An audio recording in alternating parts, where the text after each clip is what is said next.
It's all about making your viewing experience top-notch. You can now upgrade your video quality settings for sharper and more vibrant visuals. Click on Settings, select Quality, select Advance, and click on the highest quality. Happy viewing on Euroblas TV.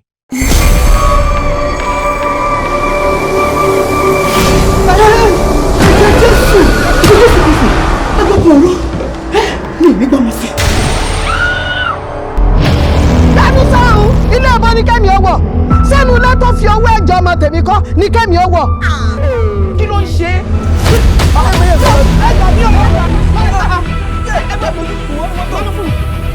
Èmi àyọ̀ká kà, èmi ajíṣẹ́kà, èmi tí wọ́n wọ bàtà kókó kà lọ́rẹ̀ẹ́ ṣe wọ́n ń kà. Ẹni tó ń polówó kú má ti dákẹ́. Ẹ̀dá mi. Kí ló dé tẹ́ fẹ́ kí n kú? Ikú kẹ̀, ìwọ kì yóò kú ikú kíkú kan bí kò ṣe yíyẹ. Gbọ́jẹ́ ṣé ti ní mo ṣe fún yín tó ní kí n má rìn lórí afárá. Mélòó ni mo bí gan tó ti ń fọmọ dá mi lówó. Ẹ̀gbọ́n mi, èmi ò ṣàfẹ́ gbogbo ilé fún yín. Ẹ má jẹ́ ká fi omi ojú ká fi sin jọ mí lójú. Jáwọ́ nínú ọkà ṣíṣe, ṣọ́ fi ṣí ẹni. Wọ́n fi ṣe mí ni. Oníṣẹ́ yìí ti jẹ́ àmọ́ kíkọ́ tẹ́mi náà wà jẹ́ fún yín. Ẹ̀yin kà á jẹ́ olójú wọ̀ǹgọ̀wọ̀ǹgọ̀. Ó jẹ́wọ́ fún mi, ṣé ìwọ ló pa ọkọ rẹ̀? Ájọ ajé tí màdàmú ṣe, ètùtù ẹ̀ làwọn ọmọ ìfín kú pípí bí ẹyẹ yẹn. Jẹ́wọ́ ọ̀bùn, kára yìí lè faṣọ ọrú ẹ̀hún. Ọmọ kan ṣoṣo tó kù yìí kò gbọ́dọ̀ kú o. Nǹkan tó ń gbìyànjú láti sọ fún mi ni wípé mo fi àwọn ọmọ mi ṣògùn owó. Ẹ kú wò kí lẹ. Ikú ọ̀rọ̀ rẹ̀ dà! Ìsà òkú!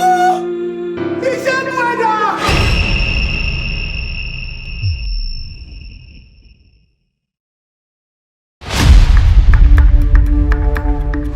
Oh my God, that's a great news, not only good news, great news ni man. Ṣé mọ̀ pé àwọn àgbàlagbà máa ń pòwe? Wọ́n ní ẹ̀tù ò fẹ́ràn ìsáná, olórí burúkú ò fẹ́ràn olórí rẹ̀. Ó ṣe mí ọ̀rọ̀ mi. Ẹnu case tó wà, mo ti gbọ́ any complaint láti bẹ̀, so kí ni mo reason to fẹ́ change ẹ̀ fún? Iṣẹ́ security mo fi rán mi látòde ọ̀run. Tíra yín mọ́nú orú ẹ̀ tán èsì mi, àsọ́rí epo wọn. Ṣé o máa tọ̀tọ̀ díẹ̀ sínú ẹ̀ fún mi? Ṣé o máa fi tán yín sí? Ẹ̀yin àti bọ̀bọ̀ bó lẹ wá lọ bí ẹ wo òjò fẹ́ rọ̀. A fẹ́ ra cheeseball. A fẹ́ ra cheeseball fún. Báwo lọ? Ẹ wá ní sùúrù ẹ wá. Èèyàn mẹ́rin kan bẹ̀ tí ó yẹ kéèyàn sí láàánú rárá. Àfibí sólóore, abara amóore jẹ, aláìmoore, amóore sùn ní ṣe. Gbogbo ẹ̀ ni ọba yìí. Kí ni mo lọ sí ṣe? Kó yé mi náà mú bẹ́ẹ̀ lọ́wọ́ yín, mo ní ṣe mọ̀kọ́tẹ́ ṣe wọ́ọ́rọ̀ ẹ̀ ṣe mọ̀kọ́tẹ́ ṣe. Tẹ bá rìn lójú, ó yẹ ká ìrìn dọ́pọ̀ ni. Bọ̀dá mi, ṣé ń gbádùn ara yín? Ẹ mú kíní ìsìn. Adìẹ funfun. Kàmọ́rẹ́ lágbà. Nígbà tó náà rí kó fún un. Ọ̀pá ìfìrìn bá jókòó lójú. Ọ̀dà mo ti gbọ́. Ọlọ́run jẹ́ kẹ́ ẹ máa yé o, ẹ mọ́ fojú underestimate ogun. Àwọn kan máa ń ṣe ogun tó bá fẹ́ gbọ́kọ lọ́kọ tó yẹ pé mo lè gbé ojú yín sí ojú mi. Ṣé ò yá mi? Wọ́n pe iṣẹ́ mo fẹ́ ṣe, iṣẹ́ mo fẹ́ ṣe. Iṣẹ́ Kasari mo fẹ́ máa ṣe. Iṣẹ́ gate man. Ẹ̀ǹgẹ́ flower ni. Mọ̀ ń jẹ́ mọ̀ ní. Èmi náà rí wípé vegetarian ni yín. Àmọ́ mọ̀ ẹrun. Ìyá yín ló kan. Èwo ni à? Tó ń gbọ́n, ó lè gbọ́n bẹ́ẹ̀ èmi nìkan mo mọ́ gbọ́ òórùn mi. Ó fẹ́ gbàṣẹ́ lọ́wọ́ mi. Ẹni tó bá fẹ́ gbàjẹ́ lẹ́nu mi, màá ránṣẹ́. Màmí ẹ má wọ̀rọ̀ yín rò ó. Ọ̀rọ̀ yìí ò ṣojú lásán mọ́ o. Lóde wá kẹ́ tètè wá kẹ́ wá yanjú ẹ̀. Ìdáná sun lẹ́kẹ̀ẹ́ tó dé o. Ó gbọ́ o, tọ́rọ̀ kì í gbọ́rọ̀ bọ̀rọ̀ o. Òṣàdàbí òun o.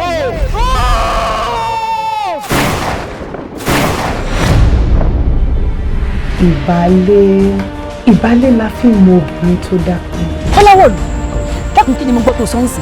Ọkọ̀ wa lọ́mọ. Kí n wá lọ ọmọ ilé rẹ̀, ó fẹ́ fi iṣu rẹ̀ jẹ́ ipò mi àbí? Ó fẹ́ dá mi lábẹ́ ni. Téèyàn bá máa sọ baálé nù, adùn ibẹ̀ ó pọ̀ jù nira ẹ lọ. Tí n bá wá ṣèwádìí, tí wọ́n bá jẹ̀bi ikú ni o. Ọlọ́run ló mọ ohun tí ọmọkùnrin yìí ṣe tó fi ń lè mú báyìí. Dájúdájú ó ti fọwọ́ padà baálẹ̀ lójú. Ó ní láti dá tú. ẹni bá ṣe ohun tẹ́nìkan ò ṣe rí ó di dandan kójú ẹ̀ rí nǹkan tẹ́nìkan ò rí rí. ó possible kò jẹ́ pé ọkọ first child tó máa jẹ́ mi ló máa padà jẹ́ baálẹ̀. ẹ̀yin àgbà náà lẹ pé ìwèrè gbáya rẹ létí ọpọjọ kúrò tí pé ó pé ìwọ ló yẹ o. káyọ̀ tẹ̀gàn kú obìnrin rẹ̀ wà á pọ̀ jù ọjọ́ bó o lẹ sí sọ̀rọ̀ báyìí ṣé ẹ mọ̀ pé èmi àwẹ̀lé mo rẹwà obì mi náà sì kú rẹwà. sọ mọ̀ pé inú mi ò dùn sí àwọn ayàwòrán tó wọnú ìlú wa wáyé níṣẹ́ ni gbogbo àwọn omidan ló wá ló ń ṣe fotofoto tó ń tẹ̀lé wọn kiri tó ń wọlé wọn. ìbọn tẹ́ ẹ fẹ́ yìn ò lè yìn ẹ lè yìnbọn mọ́ mi kó wọlé èmi lẹ́ ń dojú bọ́ ọkàn. Hey, these people are a bunch of illiterates. Imagine that old woman come on ní kámẹ́rà ìbọn mo fẹ́ shoot àwọn fẹ́ yìn àwọn pa what's that about. ẹ mọ mọ yìí lábúlé wa. akọ̀wé jọ̀nà ọ̀rẹ́ yín kiri sófà nǹkan. tó o rọ́mọ àwẹ̀ léhùn ìkọ̀lẹ́kọ̀ tí ó mọ̀ pé ojú kòkòrò òun ló bọ̀ òun jà. kí láwọn ènìyàn náà ń gba ìgànnà. àwẹ̀lé o yìí fi akọ yìí fi pàlú ìjẹ. kíre òkú làwọn eléyìí. lórí tàbí tá a dé yìí dákun kí lọ́nà àbáyọ. ìjà lè rí àwọn omidan nínú ìlú wa ẹ̀ tí ìbàlẹ̀ ṣì ń bẹ lára wọn. kí ló wá dé kí ló lè tó ìyá mi. sórí òfin ìlú wa yìí obìnrin ò gbọdọ̀ fara sílẹ̀ débi tí ọkùnrin kan wá dédé jábàálẹ̀ ẹ̀. ṣé ẹ gbọ́ èyí tó bá ti ya lábẹ́nu yín kó tètè sọ̀rọ̀ bí tẹ̀yìn ọmọ mi kọ́ o. òòṣà yóò gbẹ̀jà àwọn ọmọ rẹ o. ó mú àwọn ará èkó atọ́ni ni wọ́n ń fún tí ó dáa fi gbóhun tó dáa lọ́wọ́ ẹni. láti bo ilẹ̀ fẹ́. níwọ̀n ìgbà tẹ́mi kọ́ láwọ̀ ní òbá tí mú pinnu mi ṣe lórí rẹ̀ ọ̀ ìtì kù.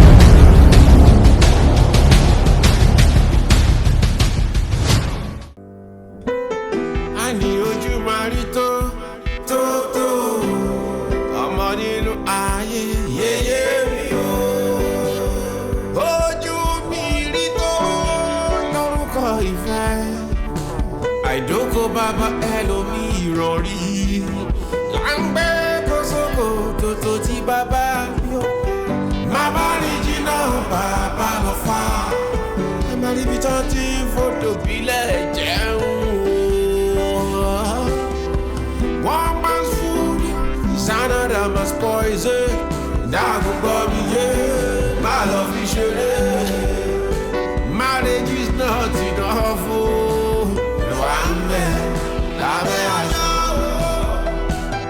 Marriage is not enough for everyone lábẹ́ aṣọ. O kò sí ẹ lèkì kí ló ṣe léyìí kí ló sí ẹ o ní lọ kí ló dùn ẹ bẹ́ẹ̀ kí ló dùn ẹ mo bí òǹdọ́gbọ̀n ni mi ò ní bọ̀ ẹ lọ mi ò ní bọ̀ ẹ. tí mo ti pàkẹ́rù mi. ìpàkẹ́rù ẹ bọ̀ wọ́n bá.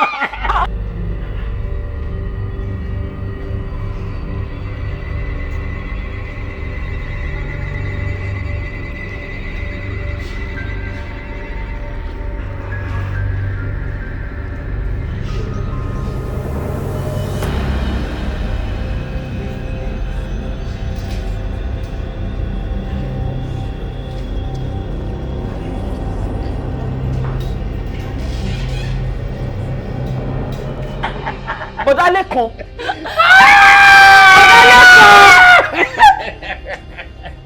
bọ̀dálẹ̀ kan. kí ló dé? ariwo yìí pọ̀ látẹnu géètì mo ti ń gbariwo yín kí ló dé kí ló ṣẹlẹ̀? ìyàwó sorry ọlọ́run ìyàwó àbúrò mi ni. ok ẹ ká sọ ma. eléré pàbí lòun báyìí máa ń style tá a máa fi ẹ̀jú. ó ti pọ̀ ju eyé kígbe náà kí ló dé. igbe la máa fi enjoy ara wa. igbe. a máa ń kígbe enjoy ara wa lọ́mọ máa hàn àmọ́ máa bàjẹ́ máa enjoy relationship wa nìyẹn yẹn la máa fi bí a ṣe nífẹ̀ẹ́ ara wa hàn èmi ò jẹ́ àmọ́ kí n mọ̀ pariwo ó ti mọ́ mi lára ní mo ti gbàgbé pélé àbúrò mi ni mo wà. ariwo ó ti pọ̀ jù. bọ̀dálẹ̀ kan bá ṣe máa appreciate. kí ló máa ń ṣe kí lẹ ṣe tẹ́ ẹ̀ ṣe rí. kí lẹ ń ṣe tẹ́ ẹ̀ ṣe rí. mi ò ṣe rí.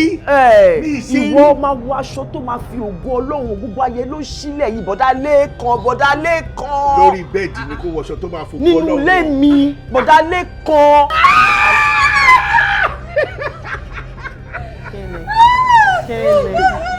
Kéne. You are not serious. Àlàáfíà fún yín. Oh, serious. Babu elo. Marriage is not enough. Mẹ́wàá ń bẹ lábẹ́ aṣọ, baby, my honey.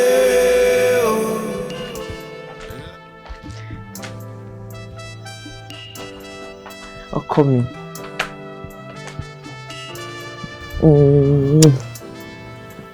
Olówó orí mi. Àlè nobody. Good morning. Good morning. How are you? I'm fine. Oh, lọ bí iṣẹ́ ni. Ó ní kí n wá jí ẹ kí ló fẹ́ fún breakfast. Mo pé kí n tó jí o. Kí ló fẹ́ jẹ? How was your night? Very well. Ẹgbẹ́ ẹ̀ mo sùn sí. Mo kò tí sùn lọ mo ṣe ní ẹ sáré jí kí n lọ ṣe breakfast fún. Kí ló fẹ́ jẹ? Anything tó bá ti ṣe náà ni. Anything. Ṣé nǹkan tó fẹ́ jẹ fún? You know what? Baba me. I'll go for tea and slice of bread. A slice of bread. Something light. Yeah. Okay. I'll be right back. Do you want it in bed or Ofewa Jenny dining table? Anyhow you want it. Anyhow. I'll bring it for you in bed. Breakfast in bed. Don't pay. All right. I'll be right back, darling. Mambo, magluwa bye. Baba ti jí mi ti pẹ́ o. Good morning, Jesus.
Babe.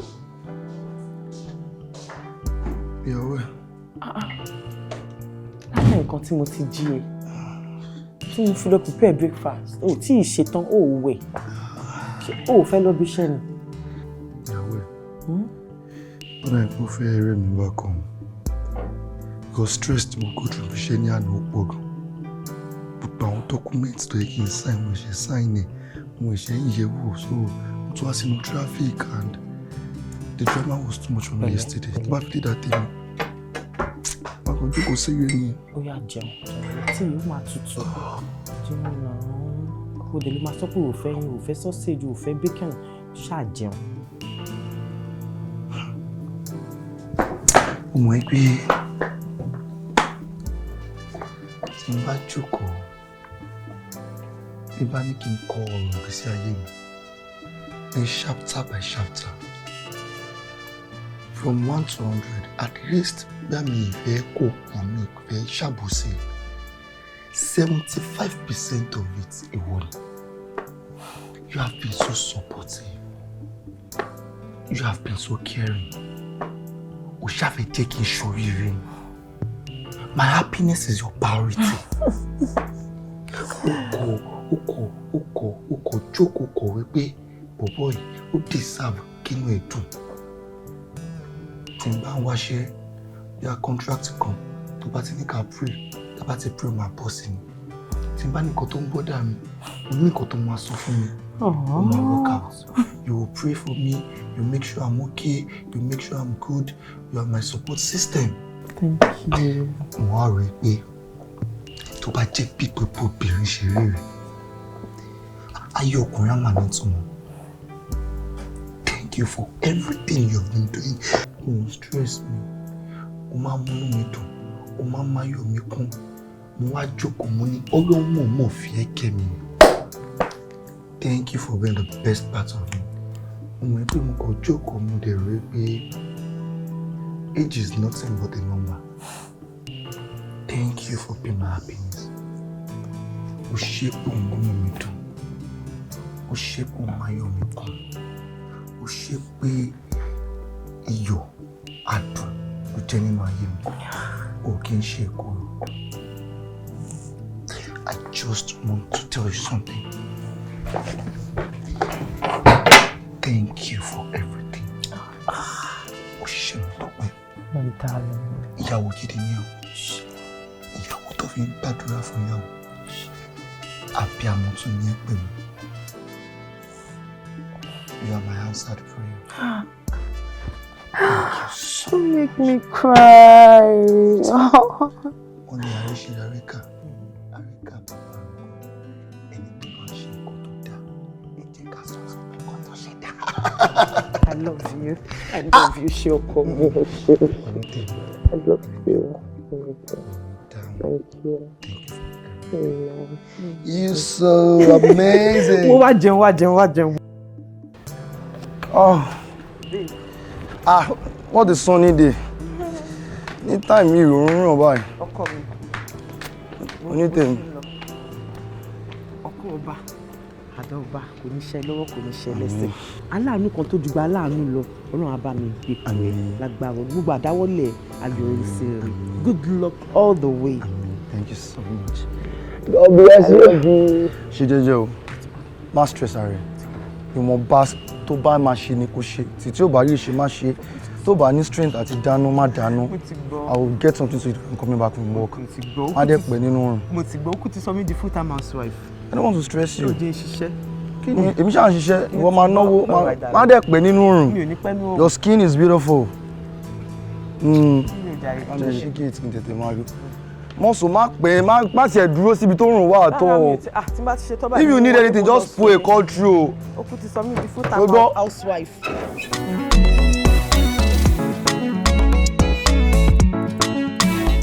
Straight eléyìí fẹ́ port mẹ́tẹ̀ẹ̀ta yẹn lọ́wọ́ kan gbà wọ́n bẹ̀. Kò wá.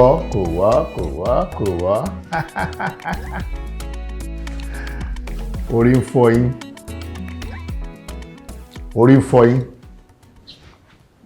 Wọ̀nyí ni. Orí ò fọ́ mi. Orí ń fọ́ yín. Orí ò fọ́ mi. Ṣé máa lórí ò fọ́ yín? Orí yín ṣe máa wà báyìí tẹ́ máa ní kò fọ́ yín.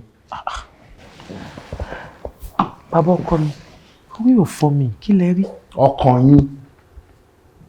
Mo gbọ́ nǹkan tọ́kàn yín sọ. Ọkàn yín sọ pé orí ń fọ́ yín. Mo wá ń fi ọkàn mi read nǹkan tí ọkàn yín sọ ìrìn kò rí ń fọ́ yín. Àbáwò lè ṣe máa gbé irun sórí báyìí. The other time tí mo wá síbí irun tí mo bá lórí yín náà ni. Ó gbé adúrú irun sórí láti bí oṣù bíi 6. Rárá o, ọ̀sẹ̀ 3 ló ṣì lò lórí mi. Oṣù kan. Ọ̀sẹ̀ 3 ti doṣù kan nírú irun yìí. Ẹ ṣe style mi náà. Lójú èmi ó yẹ kóbìnrin máa change irun ni ó kéré jù at least 7 days ti change exactly. Láyé tí mo yóò bá tí ì pé oṣù 2 lórí mi èmi ò lè tú o. Ìwà burúkú ni orí fífọ́ ni ó máa ní migraine ó máa ṣe ẹ́ díẹ̀díẹ̀ ni ó dẹ̀ máa accumulate jọ sí ẹ lára problem ńlá nìyẹn kò dáa. Orí ò fọ́ mi. Ẹ ṣe àwọn ohun tó normal mi ò léléyìí ò dáa o but eléyìí ti lọ ṣe àwọn ohun tó fine náà lọ sí salon kó ṣerun get wig àwọn Bond Street ṣé kí n get ẹ fún ẹ. Bond Street ṣé kí n get ẹ fún ẹ ó wọ́n o ọba get ẹ má wọrí ìyàwó àbúrò mi ní ẹ. Ọlọ́run má jẹ́ èmi ò lè wọ́ o ṣe rí àwọn irun onírun tó máa import láti China láti India tó yẹ pé àwọn èèyàn mú ẹni tó ní tọkọ gbé irun mọ̀mí wọ̀tá sórí èmi ò lè wọ̀ o ó lòdì sí gbàgbọ́ tèmi èmi ò lè wọ̀ pàápàá jùlọ máa ń jẹ́ kèmí lálàkàlà ni ó máa ń fa ogun mọ́ ogun ayé èèyàn ni èmi ò lè wọ̀ o náà má jẹ́. wọ́n ti brainwash orí yín ẹni tó ń ṣe irun tẹ́ ẹ wọ̀ yẹn àwọn tí wọ́n ń ṣe wọ́n máa ń sàndà mẹ́wàá wọ́n máa lọ sí church àwọn tó ní complain yẹn gangan wọ́n ń lọ sí church ìwọ tó wá ń lọ sí church ó wá ń sọ pé against religion ẹ. ṣé kí n wá gbé ẹlẹ́dàá èèyàn mi kí n gbé sẹ́lẹ́dàá ti tèmi àyànmọ́ tèmi látọ̀run wá kí n wá gbé orí olórí kí n gbé sínú tèmi mi ò lè ṣe o láyé. ìyàwó mi o tó yẹ ká búrò mi sọ fún ẹ ni mo ń sọ fún ẹ èmi gan live dull life ni àwa tá à ń rí yín lójoojúmọ́ ọkọ yín ló like yín most but àwa tá à ti rí yín náà a máa rí new things different things lójú yín wọ́n máa make sense ẹ máa sẹ́ngẹ́mẹ́ngẹ́ ẹ máa tóboro báyà. gbàgbọ́ mi kò fara mọ́. ẹ wà bọ́rìn síra yín. this is not good enough. a máa jẹ́ kí n tún ẹ jẹ ọkùnrin fọ́dí o ó máa rí oríṣiríṣi irun ta. láyé. tí o bá ti ń ṣàdìmọ́lẹ̀ kíkó. sórí irun yìí tó bá pẹ́ jù lórí ẹ̀ bó ṣe wà yìí irú irun tó ṣe yìí tí n bá sọ ẹni tó gbé sórí gbẹ̀yìn fún ẹ nígbà tèmi ti rí gbẹ̀yìn ayé ẹ lẹ́nu òrìṣàbùnmi ni style kan ṣe gbẹ̀yìn rí kan tó máa sùn láyà olùgbàlà tó bá dẹ̀ pẹ́ jù lórí ẹ̀ bó ṣe wà yìí tí n bá jáde lọ tí n bá ṣèṣì rí ọ̀rẹ́ mi tó ṣe tíátà tí n bá gba costume lọ́wọ́ ẹ̀ tí n bá gbé sí ẹ lọ́rùn tó bá ti wọ̀ tán báyìí míyàn wọnú ẹ̀ ni bẹ́ẹ̀ ni adífáfún ó ti kọ̀lé ọ̀run bọ̀ wá sí ìkọ̀lé ayé ó máa bẹ̀rẹ̀ sí ní gbá orí ni. Ọlọ́run máa jẹ́ I reject it in Jesus name I reject it in Jesus name.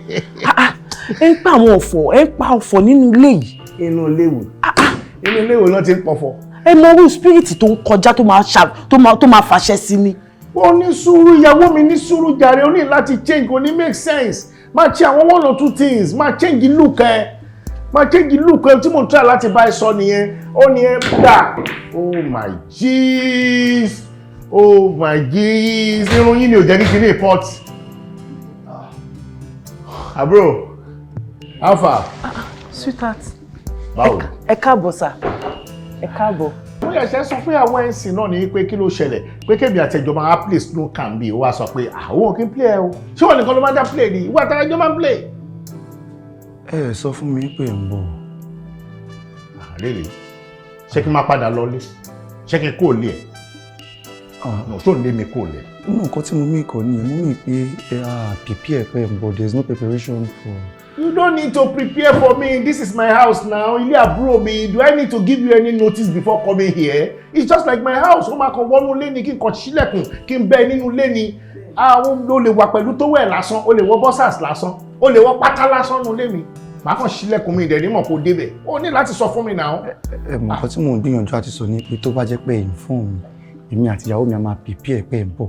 But ní ìsìn there's no preparation, there's nothing. Ẹ kò kí ló fẹ́ prepare fún nígbà tó ṣe pọ́n kó chair kúrò níbí wọn lè kó kitchen kúrò níbí tó wà o dẹ̀ máa ń stock kitchen o máa ń stock ẹ̀pà ni so yẹn ń ṣe problem mi dẹ̀ ní wọ bedroom ẹ. ṣé nǹkan ọ̀rọ̀ tó ń sọ yìí ń sìn ṣé wọn kò dẹ̀ ń hot mi díẹ̀ díẹ̀ bọ̀ bẹ́ẹ̀ ní bínú torí ìwọ kọ́ ló yẹ kó máa sọ orí ìfọ̀ ìyàwó ẹ̀ ló yẹ kó máa bá mi sọ ilé tí mo kàn plan pé mo kàn fẹ́ wá lo 3 weeks kékeré lọ́dọ̀ yìí. ìyẹn náà dáa. 3 weeks ni mo ní kí n wá lò ń bí òun ló ti ń complain báyìí. 3 weeks. 3 weeks ni mo fẹ́ lò ń bí làwọn tí nǹkan tí mo dẹ̀ ń try láti retí tí ò bá lè tè bọ́ sí mi lọ́wọ́ ó máa di sabbatical leave ni o bí ọdún kan ni màá lò ń bí nìyẹn but òun ló ní problem yẹn ṣe bóun náà máa dáná fún mi. 3 weeks. Exactly. How far? Báwo ni iṣẹ́ lè ní báwo lẹ́rù pé. Okay, thank God. Ṣoúnjẹ káàbọ̀ ń bọ̀. O fẹ́ lọ ṣoúnjẹ? Bẹ́ẹ̀ ni sá. No ẹni nìkan máa ẹ wo bí ṣẹ́rí life yẹn ti boring jù. Ló yá gbé suit tó wà lọ́wọ́ ẹ̀ gbé jacket yẹn sílẹ̀ kó tẹ̀lé ìyàwó ẹ̀ lọ sí kitchen kó lọ dáná. No ìyẹn ò ṣe responsibility mi tí ẹni kó dáná ní kitchen tèmi ní kí n bọ́ síta kí n lọ get owó tá a máa fi survive. What are you talking about? How wà romantic bó ṣe lè wù kó mọ àti kékeré náà ló ti dọ́ for goodness sake. This is a woman, this is a lady, this is your babe. Ohun tó bá ń ṣe máa jọ ṣe ni ó máa toilet wá dúró lẹ́nu ọ̀nà wá máa wò ó tó bá ranjú wá ní baby show wá okay kábọ̀ torí kitchen tó bá mú rí ìwọ mú yọ̀, tó bá mú yọ̀ ìwọ mú magí. Ọkọ mi ò wọ kitchen rí o. Kò wọ kitchen. It's not my duty. Ó wọ kitchen yẹn rí. Kí ni mo fẹ́ ṣe ń bẹ̀? Ọmọ jára ẹni o. Èmi ò ní òfẹ́ ògbélé yìí o. Ọmọ tú aká ní boring life yìí. Stop it. Be active as a man. That is it. Wo bébì mi, má worry. Fọ́sẹ̀ mẹ́ta tí máa fi wà ń bí yẹn. Sóṣù kan yẹn. Gbogbo nǹkan tẹ́ bá fẹ́ ni màá máa ṣe. Màá máa gbápò ẹ̀. Ohun tó yẹ kó o ṣe màá máa ṣe yàtọ̀ sí bedroom nìkan. Ẹnì ṣe oní kitchen àjọ máa dáná ni. ẹ má wá sí kitchen máa dá ṣó ti mọ́ra. Kò ń ṣe ṣe nísinsìnyí mo máa jiná máa gbé bọ́tà á jẹun. Wọ́n bí mi mọ́ romance ni. Romance. Wọ́n bí mi mọ́ romance. A dẹ̀ máa ń ṣe romance o. Ní báwo lè ṣe ṣe? Lórí bẹ́ẹ̀dì. Ṣé kí n help? Mi ní stress ni. Ẹ má wọ má ṣe ilé mi ní kitchen mo ń bọ̀. Má lọ tiẹ̀. Má lọ. Wọ́n máa kẹ́ obìnrin ní. Lára àwọn kan tó máa fi jẹ́ ọkùnrin gidi ni kò you take care of your babe. Ẹ̀gbọ́n ẹ̀yin ò ń ṣe responsibility. Kitchen lòun wà kí èmi bọ́ta kí ló sọ́fíìsì kí n pawó lọ. Nǹkan ṣe ẹ́ kò yẹ gbogbo tíyàwó ẹ fẹ́ sí àjọ máa ṣe ni. Alpha ibo lẹ gbé àwọn èèyàn yín sí. Báwé kan. Ìyàwó mi. Báwé kan. Ibo lẹ gbé ṣúgà sí. Iyọ̀ ńkọ́.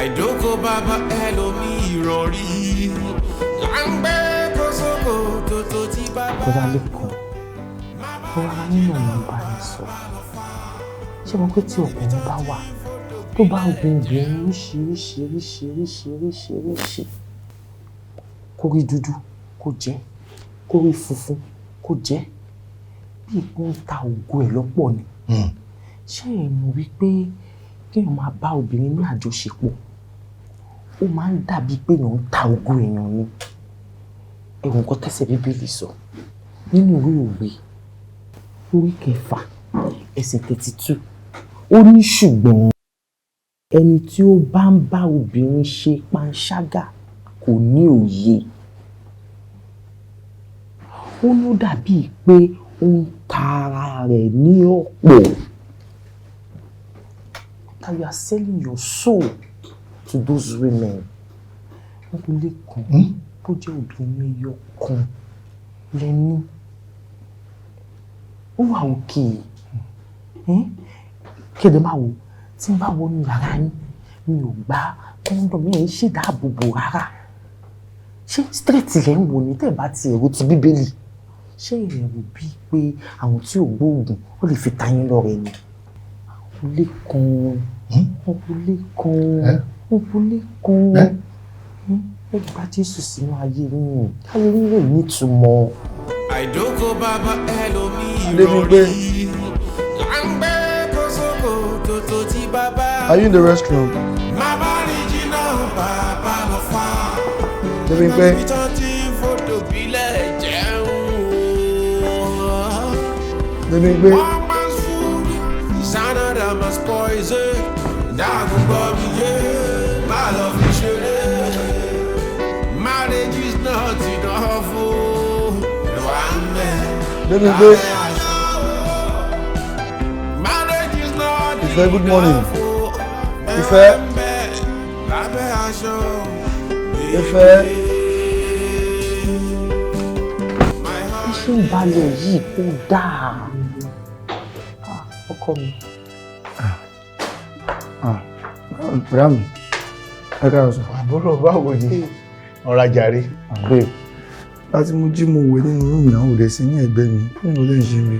Ilé kan ni tó bá ti wá bẹ́ẹ̀ yẹn bí mi àti ẹni bá ṣe máa ń ṣe Bible study àwọn fún ara wọn gan ló wá pè mí pé ìyàwó mi ò wá jẹ́ ká jọ ka Bible. Bọ̀dárí kan Bible study. Yes now. Ẹ gbọ́. Èmi mo pè lóòótọ́ ó sọ story fún mi. Ó sọ story fún mi ni ó dà kó fẹ́ ya fíìmù. Ó wá ń sọ story yẹn lọ́tún lọ́sì. Ó ń sọ story fún mi. Bẹ́ẹ̀ ni ó tún fi ọ̀rọ̀ èèyàn kan fi ṣe example fún mi nínú Bíbélì ohun tó ṣẹlẹ̀ sí ẹni yẹn ó dà pé tó fẹ́ yà nìyẹn. Sọ àpèjì ṣe ló kàn jókòó lé kò níṣẹ́ kò ní kankan kò ní kókó nǹkan tó ń bá káàkiri àfi kó wọ yàrá kan sí yàrá kan something like that. Mo rò kó ṣe wàá rò ní ó lè job tó lè ṣe láti fi establish ara òun ni kò máa yà fíìmù. so ó wá sọ story yẹn fún mi ó dẹ̀ kọ́ mi experience Funmi mo ní experience nígbà tí mo ti kéré òun ni mo ní kó sọ fún mi ń sìn so màá lè sọ ó ti sọ àwọn characters kan fún mi ó ní inú ìwé òwe story ló sọ nígbà tí lájọ ka bible verse ìwé òwe ṣọ́kọ̀lẹ́ kan síbẹ̀ ẹsẹ̀ kẹfà ṣọ́gọ̀ wà ń bẹ̀ wo ohun tó sọ nìyẹn o ó dẹ̀ ti sọ bóyá o ló máa play character tó ń sọ yẹn. jọ tó bá parí story tó ń sọ wá sókè kó wá sọ nǹkan tá a fẹ́ jẹ torí bí n pa yín ẹ má kí n disturb story tó ń sọ fún yín. wo o ní láti establish ìyàwó ẹ o tí èèyàn bá ti ń jókòó ọwọ́ tó bá dilẹ̀ lè sùn yálò èèyàn máa wọ ibi tí ò yẹ kó wà máa sọ nǹkan tí ò yẹ kó sọ ni o tó ti yẹ ẹ sìn o ti wò pé ibi tó lè lu ẹ̀bùn tọ́lọ́run fún ẹ sí because òun rojọ́ tó bá rojọ́ ni gbogbo orú story tó sọ ẹ̀ mo ti wò pé ṣé ìyàwó àbúrò mi nígbà wo ló dà báyìí ẹjọ́ ìpọ̀ ibi tó lè lò sínú nìyẹn o ìdí tíátà ni o kò yẹ storytelling sọ wọn á dẹ̀ create ẹ̀ jáde. kò yẹ mi tó bá dẹ̀ lóhùn sọ story fún mi ká filẹ̀ except a man be born again, he cannot see the kingdom of God. Dípò pé wọlé, he cannot see ní Bíbélì sọ. Ṣé story kan ló ń sọ fún mi? Tí o bá ti get story. Except a man be born again, he cannot enter the kingdom of God. Ọmọ tí mo fẹ́ sọ, ọmọ tí mo fẹ́ béèrè, jọ torí Ọlọ́run nínú oṣù tó kọjá sọ ẹ̀kan ṣo tọkọ ẹ lọ sí church. Ó sì máa lọ. Ó sì máa lọ. Sorry pé o ní problem. Ọ̀dàlẹ̀ kan. So o ló wọ yàrá mi, ò ń gbálẹ̀ o ò rí rọ́bà. Mi ò rí rí. So condom ló wà kiri nínú yàrá mi, kí ló fẹ́ fi ṣe? Wọ́n wá bá yín clean yàrá ni. Kí ló fẹ́ lò fún? Mi ò lò fún nǹkan kan. O admire abẹ́ mi. A ní ojú máa rí tó ọmọ nínú ayé yéyé mi o. Ojú mi rí tó lórúkọ ìfẹ́. Ẹ̀gbọ́n èmi ti ń jáde ń tèmi nìyẹn. Àbọ̀ torí bàgbé náà. Ní kájọ máa mú. Èmi náà ti lọ náà nìyẹn. Owó tí mo bẹ́ sọ ń kọ́. Owó ni. Owó tí mo sọ fún ẹ pé mo need now. Owó 5 million naira tí mo sọ fún ẹ pé mo need. Owó. Bẹ́ẹ̀ ṣe sọ fún mi ní àná, mo dẹ̀ sọ fún yín right away ní sport mo sọ fún yín pé owó tó yín ò sí ní ọwọ́ mi. A jọ sọ now. Mo ní right now company jẹ gbèsè gan. Kò sí ọ̀gbìn ṣe wá. And things are hard. Àwọn workers tí mo kó jọ gan bíi 2-3 months salary ni mo jẹ wọ́n tí mi ò tí ì san fún wọn. 5M tẹ̀sán 18 bá ní company's account right now inú mi máa dùn máa ṣọpẹ́ ni máa kọ́ fún àwọn ẹni owó oṣù wọn náà. Kò sówó ní ọ̀mí mo ti sọ fún yín náà ẹ mọ̀. Mo sọ fún yín ní àná. Tó bá ti wà máa fún yín máa wọ̀rẹ́. Pẹ̀lẹ́, owó tí mo sọ fún ẹ pé mo need tí mo bẹ́ẹ̀ sọ lálẹ́ àná ni mo béèrè lọ́wọ́ ẹ̀.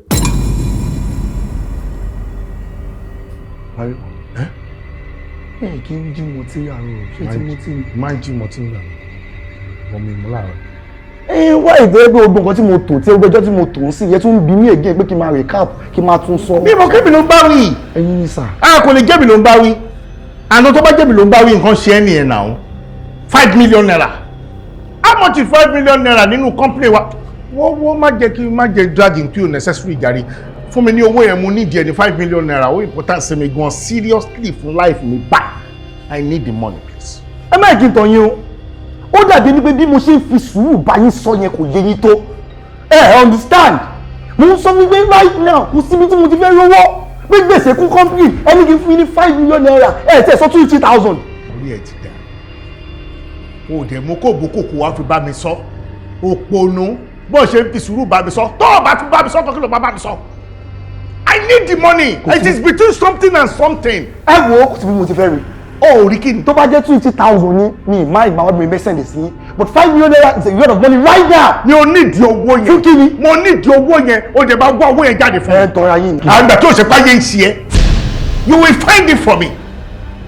Wàá wá owó yẹn fún mi bó ṣe lè wù kó rí. Remove that money from the company account. Simple. Tí n bá yọ ọ máa jẹ gbèsè. Ó bẹ́tà.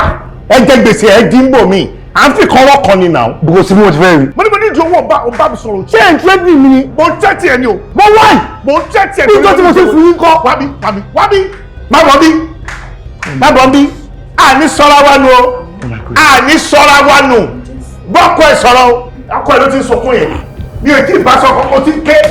Listen, I need that money. Mo need 5 million naira lọ́wọ́ ẹ̀. Multi-million naira company ó sọ̀rọ̀ òṣì pẹ̀lú mi kọ́kọ́ sówó nínú àkáǹtì. Ẹ kí ìwé tó sọ ṣá wọ́n insist pé kí n fáwọn ní 5 million naira. Mo dì ní kò síbi tí mo ti fẹ́. Mo dẹ̀ ló máa wà. How? Ló bẹ̀ wà. Kò síbi tí mo ti fẹ́ rí. Ibi tó ti máa rí wà. Kò sí ẹ̀mú kan. Right now, I'm going to work. Ìwọ. Tí n bá dé, a máa sọ̀rọ̀ kò tẹ́ bá ṣe wà ní. Ìwọ ń lọ sí work. Mo lọ síbi iṣẹ́ mi. No problem, yóò fi láì kó dẹ̀ yọ aṣọ ẹ̀ o lọ síbi kankan. Simple. Ṣé kò sí mi ò ṣeré. Ṣé ẹjọ́ ẹ má bínú ṣé kò sí ọ̀kan? I just lock the door. Ẹ bu kí ni sọ gbogbo tẹ̀ ń ṣe yìí náà? I just lock the door. Lọ́wọ́ wà tẹ̀lé ọ̀rọ̀ àsì mi kí ni gbogbo tẹ̀ ń ṣe? Mo ṣe tilẹ̀kùn ní o. Lọ́jà. Bọ̀dáyé kan, ẹ jọ mo bẹ̀ yín. Right now, I'm going to work. Ẹ bá mi ṣílẹ̀kùn yẹn, I have important things to attend to at work. Níbi iṣẹ́. Okay. Right now, I am going back to my house. I have much important things to do for myself and my babies. Like so what? I need the money, 5 million naira. Bọ̀dáyé kan kò sí nǹkan tẹ̀ fowó ṣe. Chloe? Kò sí nǹkan tẹ̀ fowó ṣe because ẹ ṣiṣẹ́ ẹ ṣàbò. Ẹ ṣiṣẹ́ fowó kí ẹ dúró dé ṣe. Àdúrà tí mo gbà lórí ẹ̀kọ́. Àdúrà tí mo gbà lórí ẹ̀kọ́. Ó mọye ìgbà tó kú ti fún orí ẹ̀ tó jẹ́ pé láàrin òru èmi ni mo gbé fún. Ẹ̀yin. Orí àga tó jókòó lé tó pẹ́ lájà chairman nìyẹn. Àìmọye tó jókòó síbẹ̀ tó ti di ẹ̀jẹ̀ra. Ìdí ẹ̀jẹ̀ra dànù. Ṣé ẹ̀ ń ṣe kí ni? Má tọrọ ẹ jẹ. Orí òpè jẹ́ kí n jáwọ́ àdúrà mi. Ṣé kí n stop àdúrà mi? Ẹ ṣílẹ̀kùn tẹ̀sí. Mo ò ṣílẹ̀kùn tí mo ti o fún mi ní 5 million naira. 5 million. Wèrè la fi wó wèrè. Ẹ mọ̀ kan, máa fún yín. Máa fún yín. Lọ́jọ́ wo? Tí n bá ti gẹ̀tẹ̀ máa jẹ́ kí n mọ̀. Tó bá ti gẹ̀tẹ̀ wàá jẹ́ kí n mọ̀. Ẹ kò sí wàhálà tó bá ti gẹ̀tẹ̀. Ẹ mọ̀ kan, December 31st máa fún yín. Ajẹ́ birthday mi. Ọ̀tọ̀ lówó tó máa fún mi fún yẹn bá ti jẹ́ bẹ́ẹ̀ á jẹ́ 10 million naira nìyẹn. Orí ẹ̀ ti dàrú. Mo gbé sọ́wọ́ lọ. Olùkọ́ take it easy now. Take it easy. Ibi tí mo kóra mi sí. Báyìí kan. Ẹ wá tí mi báyìí náà. Ẹ lọ jọ.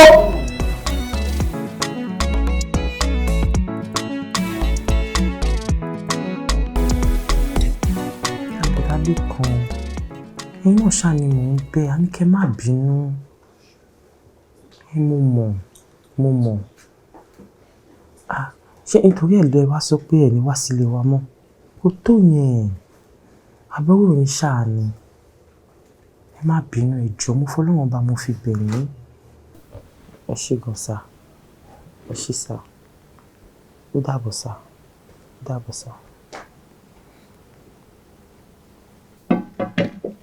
Babe. Jọ kí ló ń bẹ̀? Ta ló ń bẹ̀? Kúlé kan ni. Mo ní kó má bínú fún èdè àìyedè tó ṣẹlẹ̀ láàrin ẹ̀yin méjèèjì. Wáyé tó ṣe ń bẹ̀ wọ́n? Ṣé bẹ́ẹ̀ gbọ́n ẹ ni wọ́n? And you know I'm on the peace side. I just want peace. So who doesn't want peace? Nǹkan tí mo kàn ń try láti sọ ni wípé mi ò kọ̀ láì bó ṣe bínú kúrò nílé. Bí mo ṣe ní kí n pè wọ́n kí n bẹ̀ wọ́n pé kó má bínú.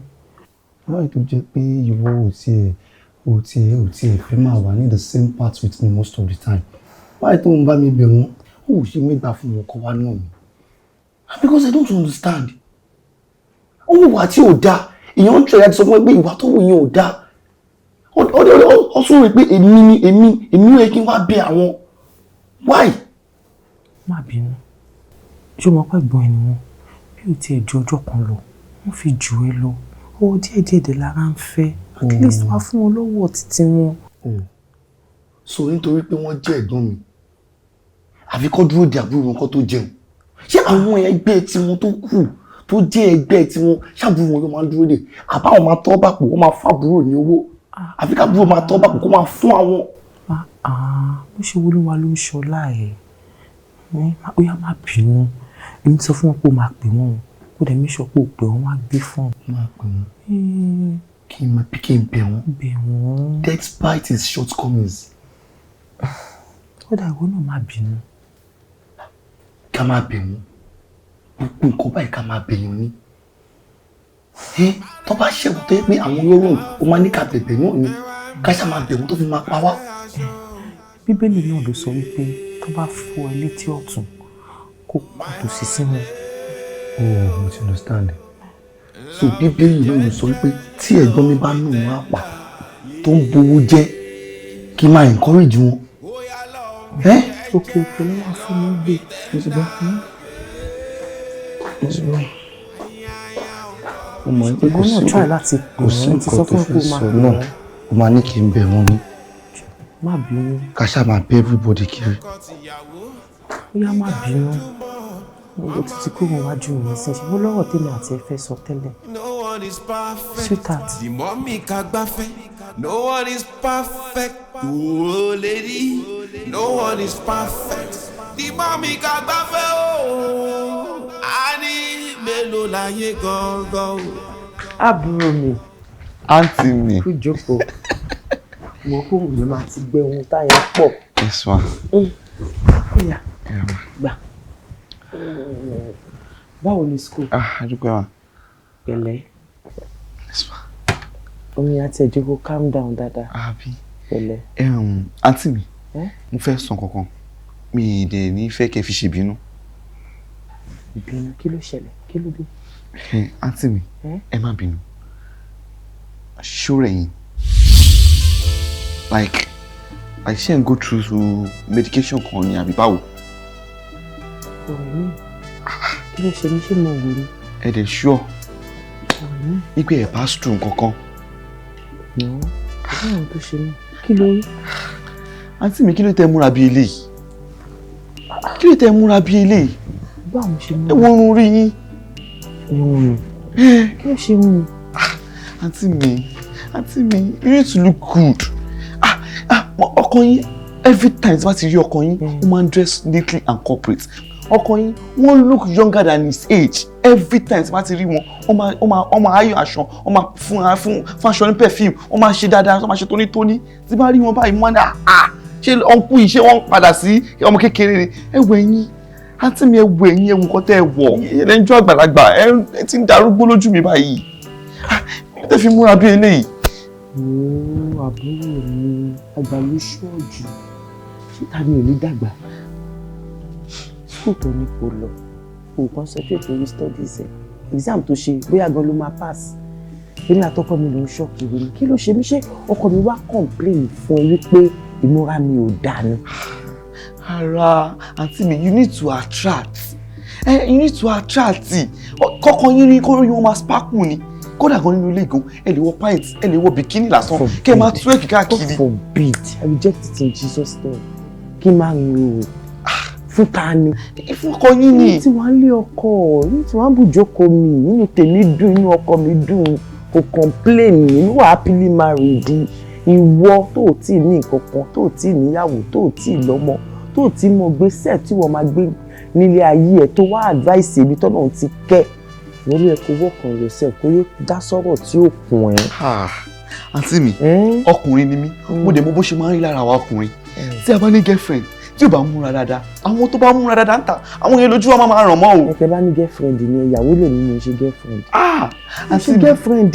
Àǹtí mi, ẹ ní láti touch up, ẹ ní láti ṣe, ẹ ṣe dirty things, ẹ ṣe oríṣiríṣi kọ́kọ́ yín kára wọn má lè balẹ̀. Kọ́ sọ pé ibi mo máa kú sí. Ní sùúrù, ṣé o kí n ka Bíbélì ni?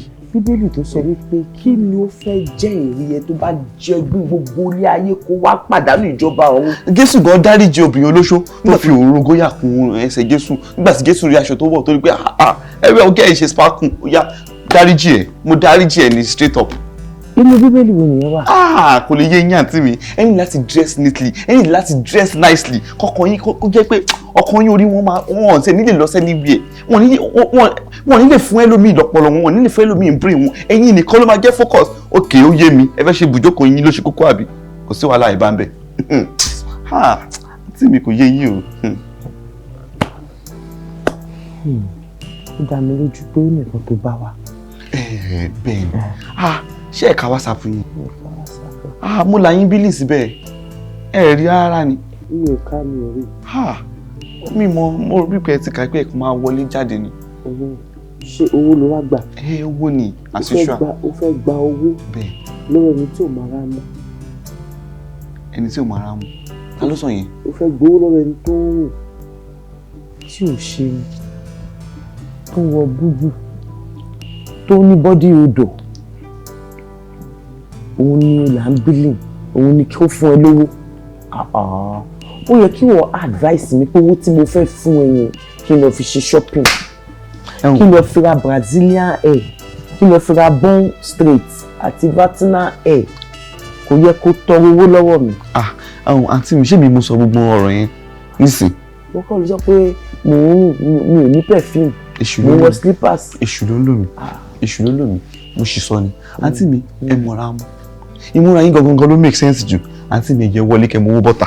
mi ò lè tí mo fẹ́ fún ọ mi ò fún ọ kọ̀ọ̀kan tó bá ti ń dá sọ̀rọ̀ tí ò kún ẹ ọ̀rọ̀ tó yẹ kó fi síwájú ọ̀rọ̀ tí ò kún ẹ lọ́wọ́ tí ò kún ẹ lẹ́sẹ̀ ló ń sọ ló ń lálú tó kàn ń sọ rubbish èmi ò mọ́ra mú èmi ṣeun èmi ṣe kí ni ṣọmọye tí mo ṣe rìn natural hair mi ṣọmọye tó fi ń maintain natural hair. n ti ẹ̀gùn dáadáa ó make sense kíkọ́ olówó gan ni. wọ́n ní sáwọn alábòsí.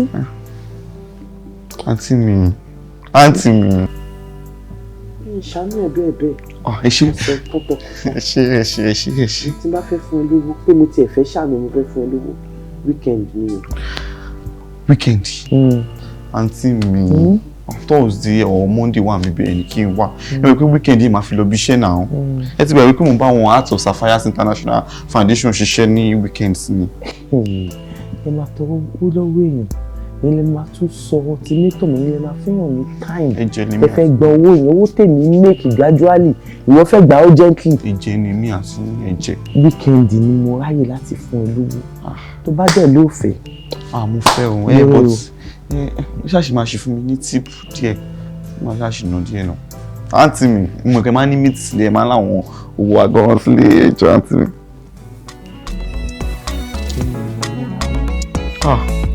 ẹ ṣe ìròyìn àǹtí mi ọmọbìnrin. ṣé mo rí tí mo ra designer rẹ. ẹ jẹ́ ká sọ̀rọ̀ lórí ẹ̀ àǹtí mi aṣọ yìí fine.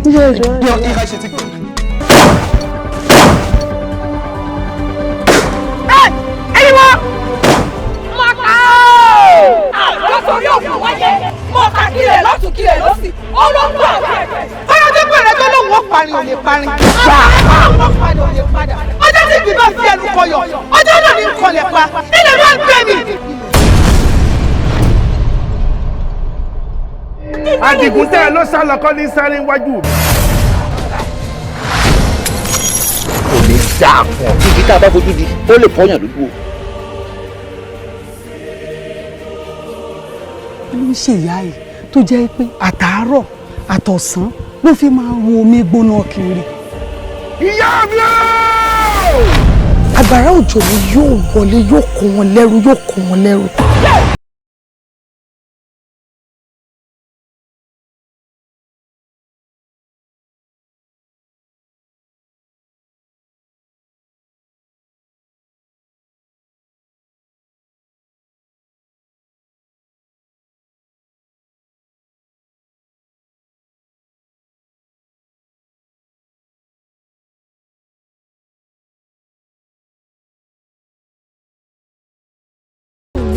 Jẹ ló ẹ mọ́ra. Wọ́n bẹ̀. Ẹ jẹ́bọ̀. Ṣé kò sí sàánú mi? Ṣé mi mú sí mo gbọ́ nìyí pé wọ́n ní inú òfin nínú ọ̀rá ló gbọ́ pàǹdọ̀rọ̀ ń dàgbà. Ẹyẹ dùn àtẹ̀mí ṣe jẹ́. Ebi òun ó pa wá síyá rẹ̀. Ó mọ̀ rí i pé ilẹ̀ ó ṣèdájọ́ ẹni bá dalẹ̀ ilẹ̀ ó mú. Kó tó di pé mo pa ẹ bá mú lọ. Orí rẹ̀ fúnra ara mi ni wọ́n bẹ̀. Ẹni tí gbọ̀rọ̀ ní gbà tọwọ́ ọmọdé, àgọ́ àlà ní gbà tàgbàlagbà. Ilẹ̀! Ilẹ̀ mọ̀. Ọwọ́ aṣọra rẹ̀ dẹrù jẹ̀jẹ̀ sí gbogbo wa lọ́rùn. ń dàlú láàmú. Lórí ọ̀rọ̀ yìí, èmi ni wọ́n rẹ̀yìn Lẹ́mọ̀ká. Lẹ́mọ̀ká. O tún borí burúkú àtẹlẹ́yà rẹ̀. O tún bá wọnú ààfin. Kò ní dùn báwọn tó ní ọ. Lásìkò àkísà rẹ̀ ti dágbére à. Ìgbà abẹ́rẹ́ kan ò lè dá dúró. Níwọ̀. Ẹ mọ̀ jẹ́ kí kó tọ́ sí mi. Èmi mo ní kí n mo gbójúlé tí n fi kojú Lẹ́mọ̀ká. Agbá mi ṣetán tó fẹ́ ṣòro. Ìka mọ̀dùn mi ṣetán tó fẹ́ rùn gba gbogbo ilẹ̀. Lẹ́mi ìmọ̀ọ́kà tí mo gbọ́ ọkọ tí mo gbalé lọ́wọ́ yín. Ṣé ìmọ̀ pẹ́ mi yín mo fẹ́ gbà ni? Wọ́n sì gbẹ̀mí yín lọ́kàn. Ọmọ àlè ni wọ̀nyí. Dé padà! Lẹ́nu rẹ kábíyèsí. Ó gbá lẹ́nu ẹ̀. ká yí ká dá ní kí ni ṣé wàá rí o lẹ́yìn tó ṣe yìí ó ṣe nǹkan téèyàn kò ṣe rí dandan ni kó ju ẹ̀rí nǹkan téèyàn kò rí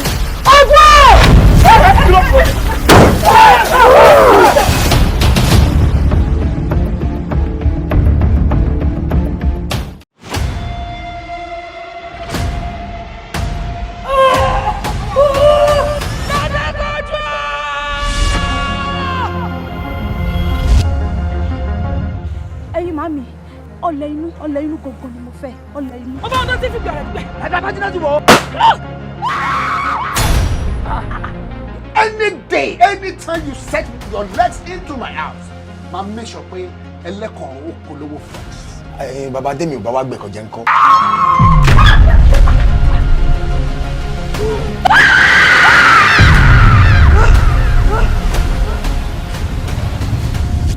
Olùlànà yín ń bẹ́nu wàhálà báyìí. Ẹ wá rí o. Ibo la mọ̀ ta fẹ́ wà lọ, ibo la mọ̀ ta fẹ́ wá sí. Àlàyé jẹ́ ká. Ilẹ̀kùn tí mo bá ṣí inú ọgbà ẹ ló máa ṣí o. Èyí tí mo bá dẹ̀ tì báyìí gbẹ́nàgbẹ́nà kankan ò lè ṣí. Padà ọ̀gbẹ́ni, ẹ má dá mi lọ́nà mọ́ tójú ọ̀rọ̀ bá kan yín o. Ọ̀nà ti là fún wa. Nǹkan tí mo fi pé ká máa ṣe ni pé. Ọ̀nà là fún ẹ. Aláwọn ẹgbẹ́ rẹ̀ wọ́n ń pè ẹ láwọn ẹgbẹ́ rẹ̀ kan ẹni rí ìyáàsì ni ṣé ní rí ìyáàsì ni àbí ń jábọ́. Ibi dangerous go.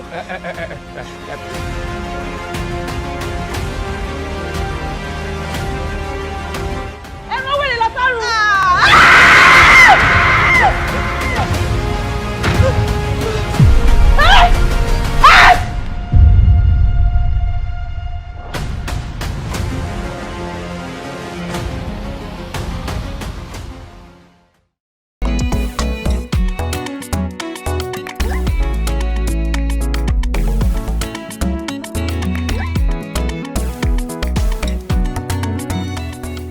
Auntie Sharon, ẹ kúrò lẹ́ ma.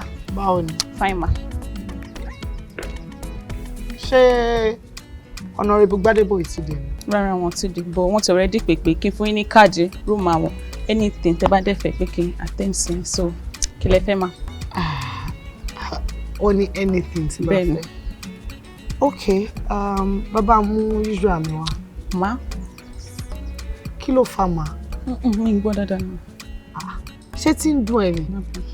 Ìgbà téèyàn tó rún ẹ ń ṣe wọ́n sọ fún ẹ wípé kí n order nǹkan tó bá wù mí pé anything tí bá ti fẹ́ ni kí n gbà, right? Ẹ ṣé wọ́n ló fẹ́ sanwó ni?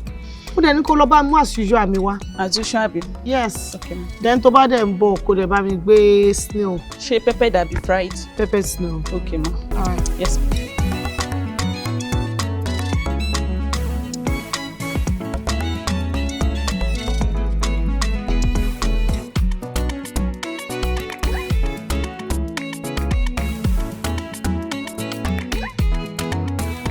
What have you scheduled for today?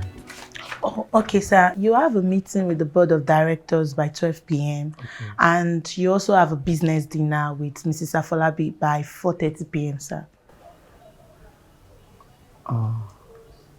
Business dinner? Yes, sir. Mrs. Afolabi, 4 p.m. Yes, sir. Yes, sir. When I need you, You know what you do for me right now? I know, sir. You put a call through to her. Okay. That I'm a cancel business dinner tani. I will pick a date and I will get back to her. You can send her a mail. See what about the call. Okay, sir. So can you do that? Yeah, I will do that, sir. Come to her. Yeah, yes, sir. The salary voucher, sir. To sign it. Oh. For me, you are workers. Yes, sir. My brother didn't sign. Okay, sir. A minute, sir.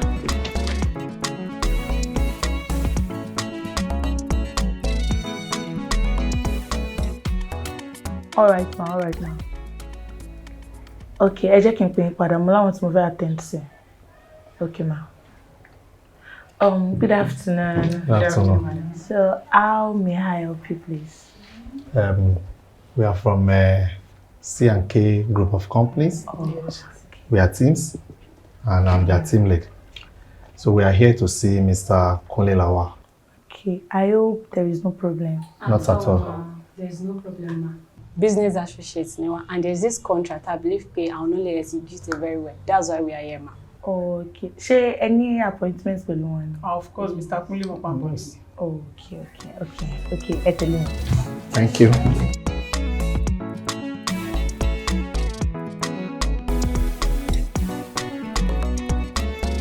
Oh, thank you so much. Nice, sir.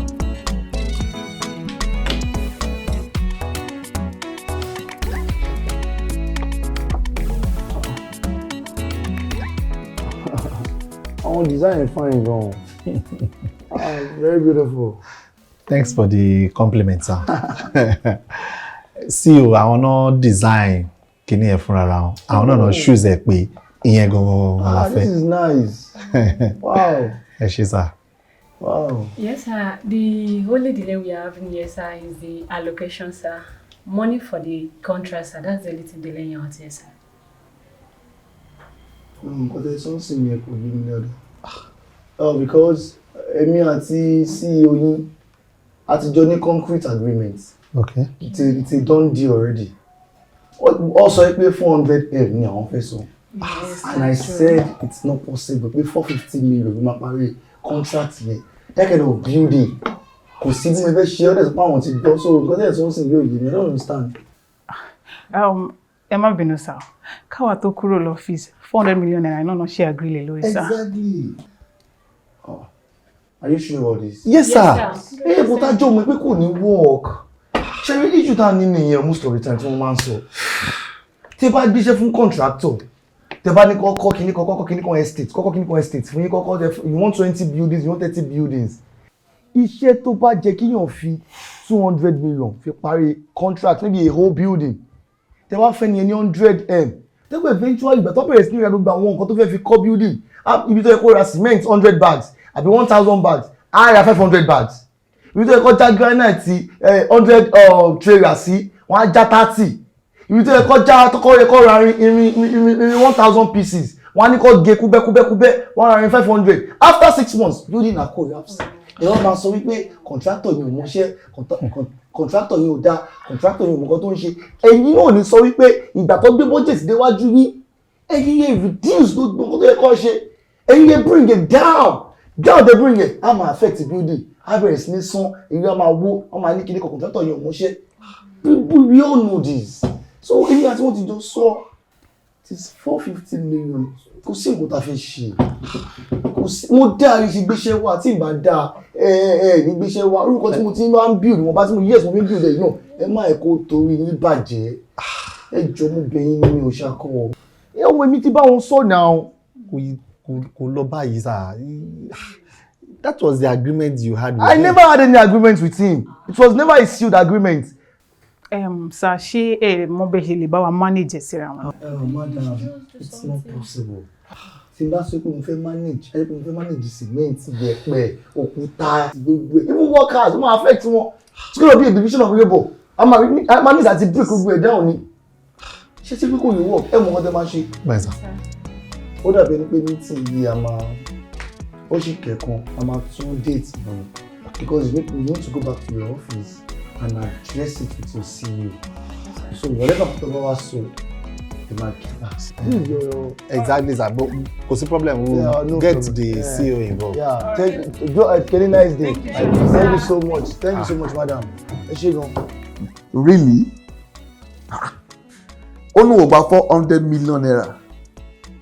Ẹ jọ̀ọ́, èló ló wá fẹ́ gbà o? 450 náà lóyún 60 sí. 450 million naira. Owó yẹn pọ̀. Design tá a ṣe fún. Very simple architectural designs. And they are not practical buildings. Gbogbo ilé tó fẹ́ kọ́, bọ́ńkẹ́lì pátá ní gbogbo wọn. So kí ló wá fẹ́ gba 450 million naira sí? Or bóyá your mode of presentation lọ́wọ́ tó bóyá pé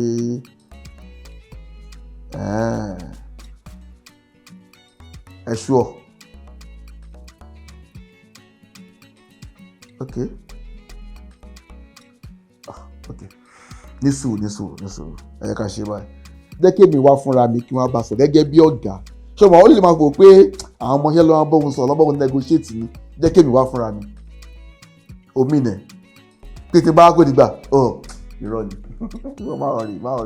máa rí so màá bá fúnra mi ẹ sọ fún pé mo sọ pé màá rí ní ọjọ́ Monday tí wọ́n fẹ́ lọ sí Abuja kí n lọ sí Abuja máa rí máa rí ẹ sọ fún bẹ́ẹ̀ no ẹ má bàa argue anything máa rí ó ṣe now tẹ́ bá ti kó lọ́dọ̀ tiẹ̀ ẹ gbé mọ́tò yẹn kẹ́ lọ service ẹ ṣe hàn pé ó ti ń pariwo bẹ́ẹ̀ sọ I will send money to you yeah ẹ ṣe alright later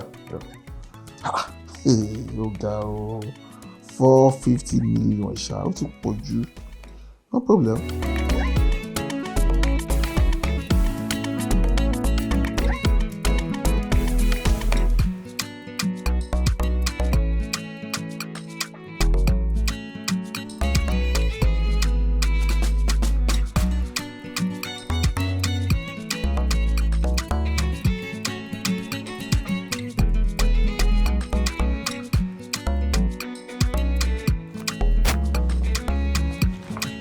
Hello.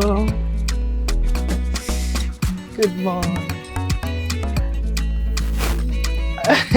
So, mo fẹ́ usual mi. So, I'm back. Ẹ kò bá mi get it.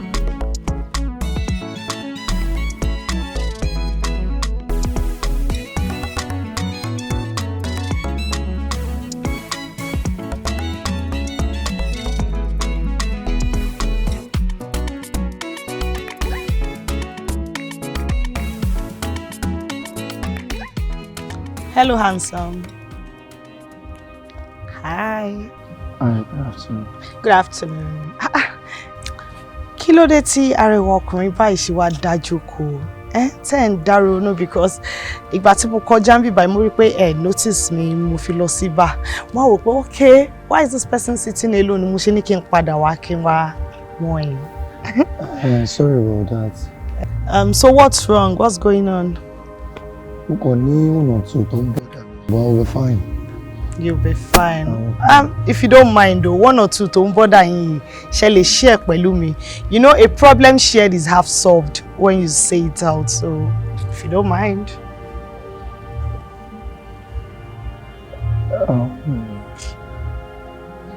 Nǹkan tó wà pẹ̀lú pé mo ní issue with contract kan ni, so ó fún mi ní tough time. I'm having issue with a contract. So, wow. Contract. Well, you are in luck. You must be a lucky person because ẹni tó dúró sí yín wájú yìí ó mọ one or two nípa contracts. So, if you don't mind us sitting somewhere else to talk about it, share it with me, and I can have one or two to pitch in. Sorry, are you a true contractor or you sell house building material, something, or you design? Ẹ má worry ara yín pa yẹn.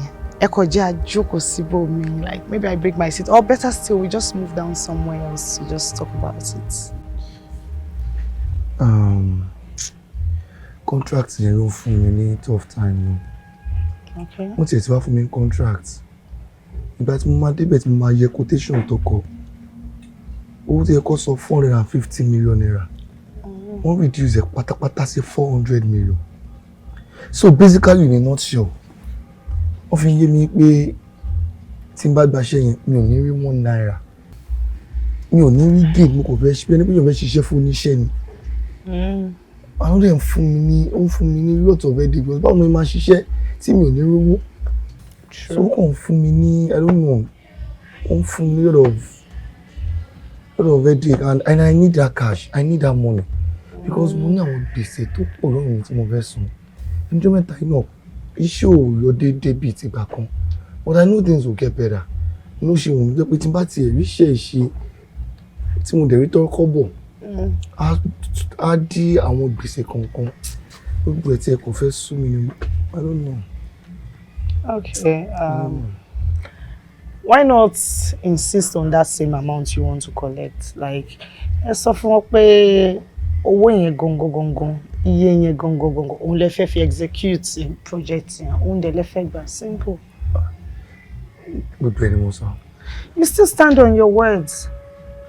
Yeah, I know, but wọn already láti gbọ́ tèmi ọ̀rọ̀ àwọn èèyàn pọ̀ tó máa gbéṣẹ́ fún àwọn tó máa gbà àwọn kan wà tẹ́ pé kan náà fẹ́ san 350 million naira fún wọn wọ́n máa gbà ní owó kan tó máa pọ̀ ṣèṣekúṣe tó máa ṣe gbogbo ẹ̀ ní So I don't know. I'm confused. I don't know. Okay. Because all right. Kí lorúkọ yín, may I know your name? Adekola. Okay, Mr. Adekunle. Orúkọ tèmi ni Sharon. Nice meeting you. Same here. You see, are you really sure of your designs? Like, ṣé iṣẹ́ ọwọ́ yín ṣó dá yín lójú gan? I'm competent. Because mo ti ń ṣe for years. Mo ti fi gbàṣẹ́ àti ìsinmi náà láti ra mọ́tò láti ṣe gbá tọ́jú ẹbí tọ́jú ara láti ṣe dáadáa. Àdẹ̀tún náà workers tó ń bá wa ṣiṣẹ́. So bọ̀kọ́ ló wọ́n kàn sọ̀rọ̀ di ará ìmọ̀ọ́ṣe mọ́ ni. Àdúrà wọn máa gbà nìyẹn. Okay, if you're really sure of that, increase your payments. Tell them you want to collect 550 million naira. I guess you are mixing something up. There's a mixed up somewhere. Continue to try to pay iṣẹ́ ìgangan 450 million. Mo gbọ́. Wọ́n reduce it 400 million. Exactly. Wọ́n sọ pé àwọn ò ní sọ kọjá yẹn. Yeah. Now you're saying I should tell them 550 million. That's even higher than the quotation I wrote for them. So this one you're not saying I should tell them 550 million. Right? Exactly. I don't understand. Okay, nígbà tí ẹ sọ wípé ẹ lè rí gain tí ẹ bá ṣiṣẹ́ 400 million naira. Yeah. Ẹ jọ ṣe 50 million lórí ẹ̀yẹn ṣé òun ló fẹ́ tó yín ni. So why not tell them 550 million naira since you know your work is perfect and you know what you do. So just increase it and that's it. I'm sorry, are you a contractor or you deal with selling and I don't know. Actually, no, I'm not a contractor. I do many things. You can call me Bubuluwo. But and then ronú ẹ kò jókòó sí ibà wá sí ibà ẹ jọ̀ọ́ kí lẹ wá fi ń pàrònú ire o. Have you spoken to the bartender there to bring something or something? No, I'm looking I'm fine. I'm fine. Do you drink? I drink, yes, of course. So just... No, what else? I mean, I take malts, I take Coke, I take soft drinks. What are you talking about? Oh, okay. You don't drink anymore. You stop drinking. You just want to do this. No, it's just my thing, so... This is the first time mo máa gbọ́ pé ọkùnrin kan wà tí ò kì í mu ọtí. Just this. Anyways, it's no issue. We like to have a sip from mine, you know, just... No, I'm fine. You can do your thing. Well, don't worry. Let me just show you that I'm not here to poison you soon. So just try it. I should try. Yeah, just take a sip. Just something small. Try. Try it. Kò ṣe yàn lè ṣe ọtí ni. Hey, easy. This thing is hot. Exactly. Hotness yẹn gan ló máa cool temper tó máa cool gbogbo ẹ̀. So we like to try another one. No, now kí ni enjoyment tó wà ní tó dẹ̀ gbójú gbogbo àwọn mi dé ogbó fún mi. Exactly. Ẹ mọ̀ nǹkan ó dà pé eléyìí kò lè work. Well, just have a steak. Let's go on. You mean smoke? Yeah. No, sorry. I'm okay. I'm fine. No, I'm good. Thank you. All right. If you insist. You said your name is Sharon. Yes, exactly. Nice meeting you. Same here. So back to the contract of a thing. Have you worked with some organization before or company that deals with selling of properties or home?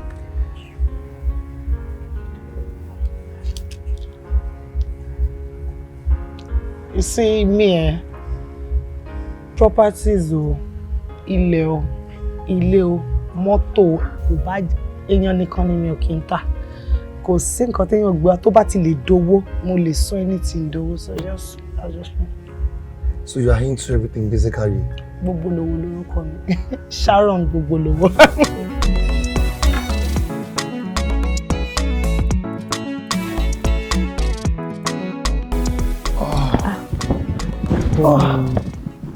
Ó pẹ́ délé ni, ó kì í pẹ́ báyìí náà.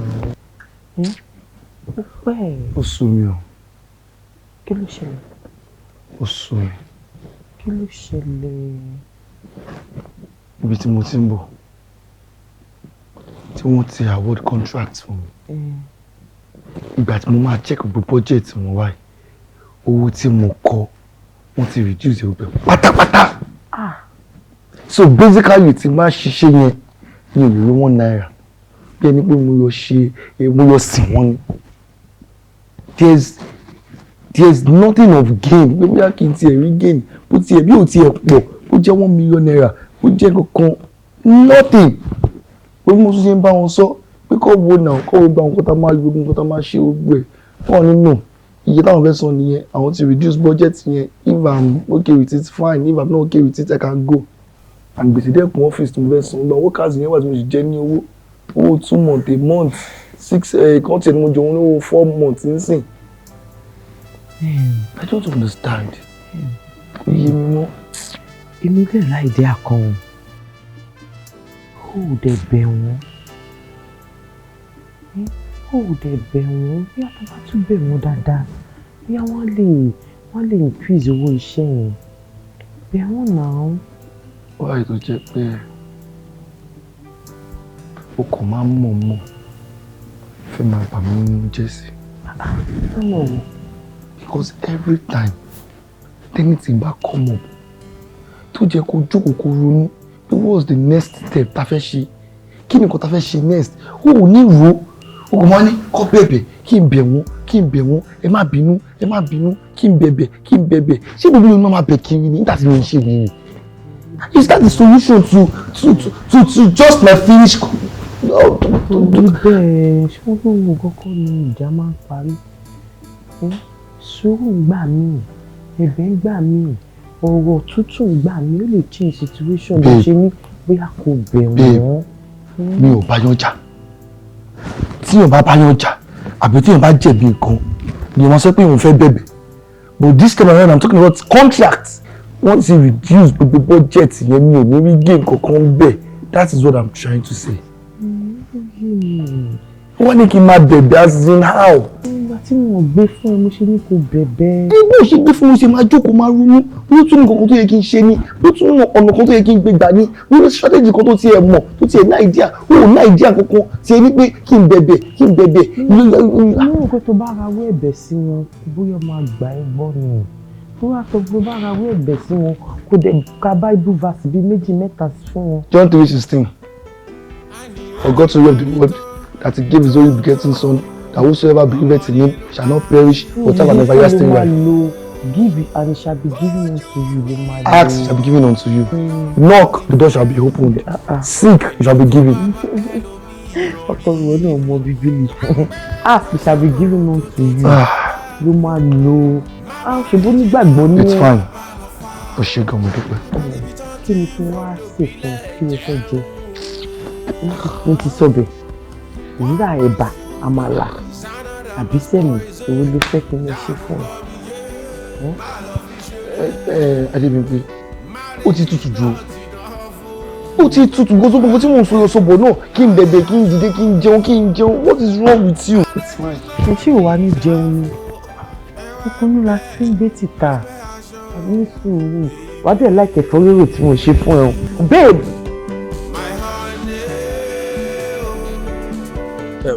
Màá send picture bíi tarí yẹn sí sir mi àtàkì ṣe expect ibẹ̀ lọ́wọ́ sir. All right sir, thank you sir. No problem sir. Hakeem báwo ni bíbá ẹ? Ó rí pé ó make sense gan. Honestly speaking, ká má parọ́ bíbá ẹ wà òkè gan at least fún nǹkan tá a tẹ̀ fẹ́ ṣe ó suitable fún wa as a matter of fact pé tẹ̀ fún wa road accessible it's a very good one it's a very good one. Èmi náà ń ro bẹ́ẹ̀. A máa take pictures ká send ẹ̀ sọ́gà ó yẹ ká lè make payments by next week. Wow, that's so fast. Yeah, that's so fast. But ọ̀gá èmi ní observation kan o. Okay. Ṣé ẹ̀yin ò fi pé àwọn Adébọ́lá yìí wọ́n láì dé àǹkan táwọn ṣe ń bíbá àárín mi àti ní kákan gbọ́pọ̀ lọ́lẹ̀ ká lè máa fi ṣe better things irú owó tó fẹ́ fún yín sìn at least láàrin mi àtẹ̀yìn tá a bá mọ bá ṣe máa lò ẹni family mo ní family I want a better life for yourself there as well so ẹ jẹ́ ká wá bá ṣe máa ṣòwò yẹn ó ti yẹ yín máa wulẹ̀. So omi pé irú owó tó fẹ́ ká fi ra bíbá yẹn kémi àti ẹjọ́ kó jọ ká kó sábà. Ọ̀gá mi là. Èmi náà ti rò pé ó máa nice gan but ọkọ sílẹ̀ lórí ẹ̀ ti dàrú. Torí tí bá ṣe pé o wà òkè ní ọpọlọ foundation táwọn èèyàn gbé sílẹ̀ láti lè fún betterment àwọn èèyàn ìwọ rò pé ká mú owó yẹn ká siphon ẹ for God's sake ṣé ò lẹ́jẹ̀ lọ́rùn ni ò ní conscience ni nǹkan tẹ́mi ń rò tí mo expect pé ó yẹ kí òun náà máa rò ní pé tó bá yẹ pé àwọn náà wà òkè ni ó yẹ ká jẹ́ stakeholder nínú nǹkan tó ń ṣe yìí so owó tó fẹ́ fi máa help àwọn èèyàn ká dẹ̀ mú ká kó jẹ sọ́wọ́ kẹ́nu ara wa àbó tí influence àwọn tó kù. no at all kò rí bẹ́ẹ̀ ọ̀gá báwo ló ṣe máa rí. honestly ọ̀gá láàrin mi àti tí mo dẹ̀ ń ṣe o come to think of it mọ́tò yín ẹran ti jọ́ tèmi àti ìjọ ń jáde mọ́tò yẹn paná sọ́nà tó sun báyìí tì as we speak orí odó mọ́tò yẹn wà ẹ wù bàtà ẹsẹ̀ ni. so ìgbà tí mọ́tò mi wà lórí odó ṣé ó wá mí pé mọ́tò mi lè dìde ní èló ni mo fẹ́ fẹ́rẹ́ engine and gear 1.2 million ó dẹ̀ kú 350,000 kó pé ṣé mi lè rí 350,000 ló tà láti sọ fún mi you are very stupid mo dẹ̀ máa make sure pé mo yọ kàńdá ẹ nínú rẹ̀ sí kó o tó affect àwọn tó kù máa make sure pé mo yọ ẹ níṣẹ́ I will report you to ọ̀gá kí ni problem ẹ ṣé ìlọ́jú pò tiẹ̀ ní conscience ó lẹ́jẹ̀ lọ́rùn ni ó wo ọjọ́ àti sùn ni ó wo ọjọ́ àti sùn ṣé o kò easy fáwọn pípọ̀ yẹn náà ni. I know what to do to you. I'm no more nǹkan tí màá ṣe fún kó tó báyé wọn jẹ́ màá lé ẹ̀ dànù. ọ̀gá ẹ dúró. Mr. Kunle ẹ káàsán. Actually ṣẹ́rí bá a ṣe wálé ní táwa bá ń ṣe meeting òun ló máa fẹ́ jẹ́ ká mọ̀ bóyá iṣẹ́ yẹn ẹ̀yin náà bá wa ṣe or bóyá kì í ṣe ẹ̀yin. Yeah, that's just it. Sorry, is that supposed to be a trait or something? Ṣé threatening mi because statement dey sọ sí ọbẹ̀ máa jọ threat o àbẹ́ mi etí mi ń gbẹ̀gbọ̀ fúngbọ̀ ni. No sir, we are not. Ó kàn yẹ pé àwa náà máa ń busy a dẹ̀ ní láti sọ opinion wa fún yín. No. We don't need that, please. Okay. So tá a bá ti sọ ọ̀tá ti agree léni lórí payment yẹn so a fẹ́ sanwó yẹn náà léni on feeling lay ká lè move sórí payment mi ṣe pọ̀ nílẹ̀ tá a fẹ́ ṣe ẹjọ́ Mr. Kunle. Nǹkan kan wà tí ó come up òun náà wà ní kó tí mo fẹ́ address and thank God you're here sharing nǹkan tó happen ni pé a ní àwọn issue kékeré kan so mi àtàwọn workers mi àkóra wájú àtún meeting ṣe I deliberate one or two things. Àwọn gẹ̀ẹ́sì nù pé àwọn structure tẹ kọ yìí àwọn design tẹ ṣe yìí àti the numbers of building tẹ ní kaba yín ṣe I guess pé 550 million wà pẹ̀lú project yẹn 550 million the 450 million cannot work again tell you about go through the motor and buy it's a very big project almost 25 buildings and the structure the design jáde mi ìdẹ fẹ́ kọ́ tí mo máa ṣe tó máa burúkọ mi jẹ́ àbí máa burúkọ company mi jẹ́ ẹ̀mọ̀ pé mi ò ṣẹ̀ṣẹ̀ ń bá yín ṣiṣẹ́ so 550 yẹn ni nǹkan tó lè parí gbogbo nǹkan tó wà nínú kíní ẹ̀yìn ẹ̀wò ẹ̀ bá wọ́n tẹ̀ ṣe Mr. Kunle ẹ ní sùúrù ṣe rí according to the architectural designs tó wà níbẹ̀ yẹn nǹkan tá a ṣe síbẹ̀ yẹn is not too expensive they are very simple designs tẹ́bí kò lè jẹ́ material tó pọ̀ ẹ̀dẹ̀ máa dẹ̀ ṣe àwọn ẹ̀dẹ̀ pé they are non-detachable semi-detached ni wọ́n súnmọ́ ra wọn with adequate ear spaces and setbacks so bí rò pé yẹ kó tó attract another additional payment owó yẹn pọ̀ díẹ̀ àti ní initial agreement. Tẹ́ bá ní ìníṣe it's fine àtúnjọ máa ṣe ẹ̀rọ pàtàkì máa ṣe ti pẹ́ náà so tẹ́ bá gbé gbé fún mi tẹ́ bá gbé fún mi next year máa gbé fún mi tíṣẹ́ mi ò bá dẹ̀ dá ní wá èyí náà mọ̀. Okay ẹ jẹ́ ká ṣe báyìí so a ti conclude nísìnyí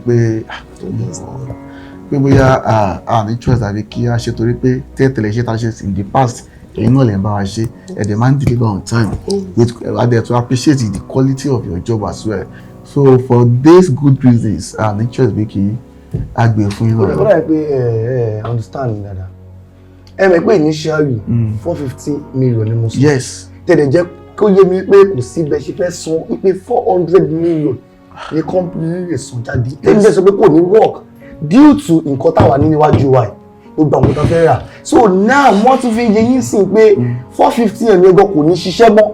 So we need 550 here to be able to complete this project. Mr. Kunle nǹkan tẹ́ ẹ sọ ó yé mi dáadáa. Ẹ má worry 550 million naira a máa san. Don't worry, sir. We make the payments. You are making payments for yes. Ẹ kàn fún wa ní account details tá a máa sanwó sí.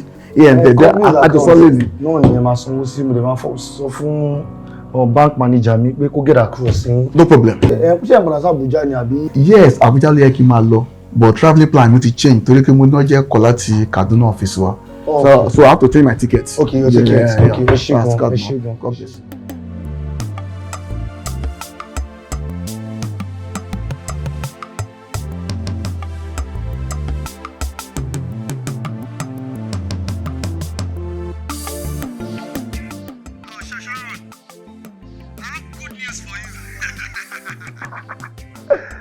Yeah, once you award me the contract here. Yeah, it's a done deal. Congratulations to us. Oh, mo bínú mi ṣe ń dùn tó. Yeah, you can say that again. Yeah. Oh, where are you? Mo wà nílé mi. Àti ọmọ kan tó máa ṣe fún mi. Jọ̀ọ́ bá mi send address ọ̀dọ̀ ẹ. I want to come and say hi. Kúnlé, calm down. Okay, mo ti gbọ́, I'll send it. Be calming down, mo ti gbọ́, I'll do that right away. O ṣé gan.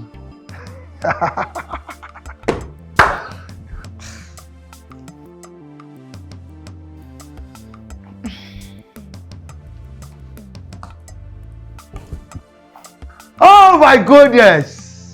We're smart. No. See your paramotor by intelligence in your mama. This is going to be a bonus to me. So I need to keep our cruise to myself. Oh my goodness.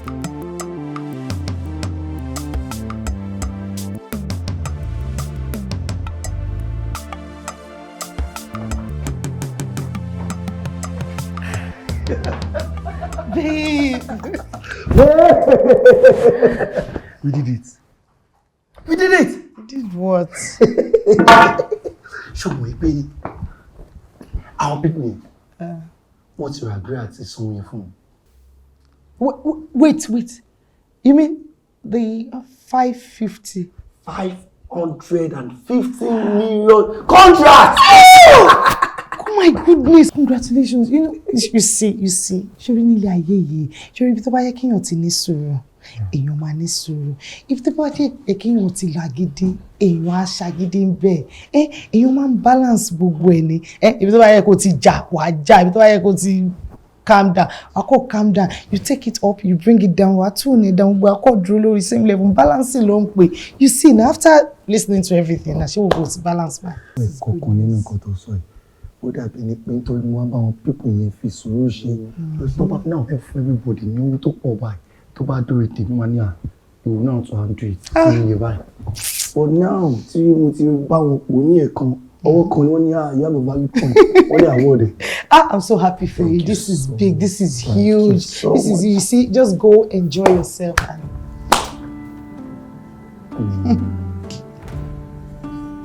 Let's go out. Go out. And let's go on a date.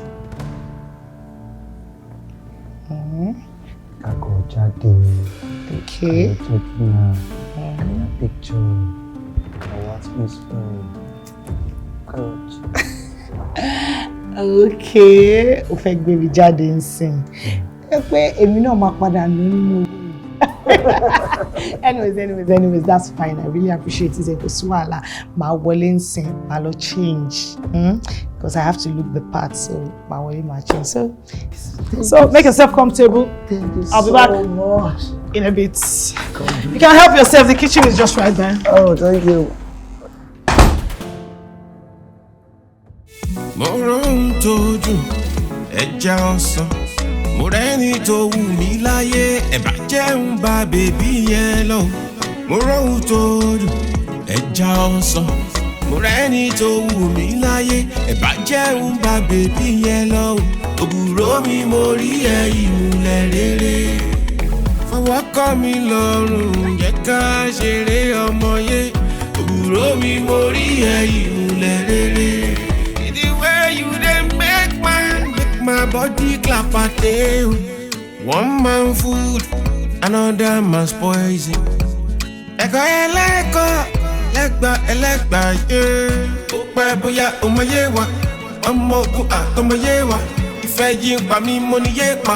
Bọ̀bí ká ṣe ń pàpàpá. Ọgbà fíà ó lè gbé ọgbà lọ fà. Ìwọ máa ṣe fòyà, àyà mi tẹ́ndà lọ fà.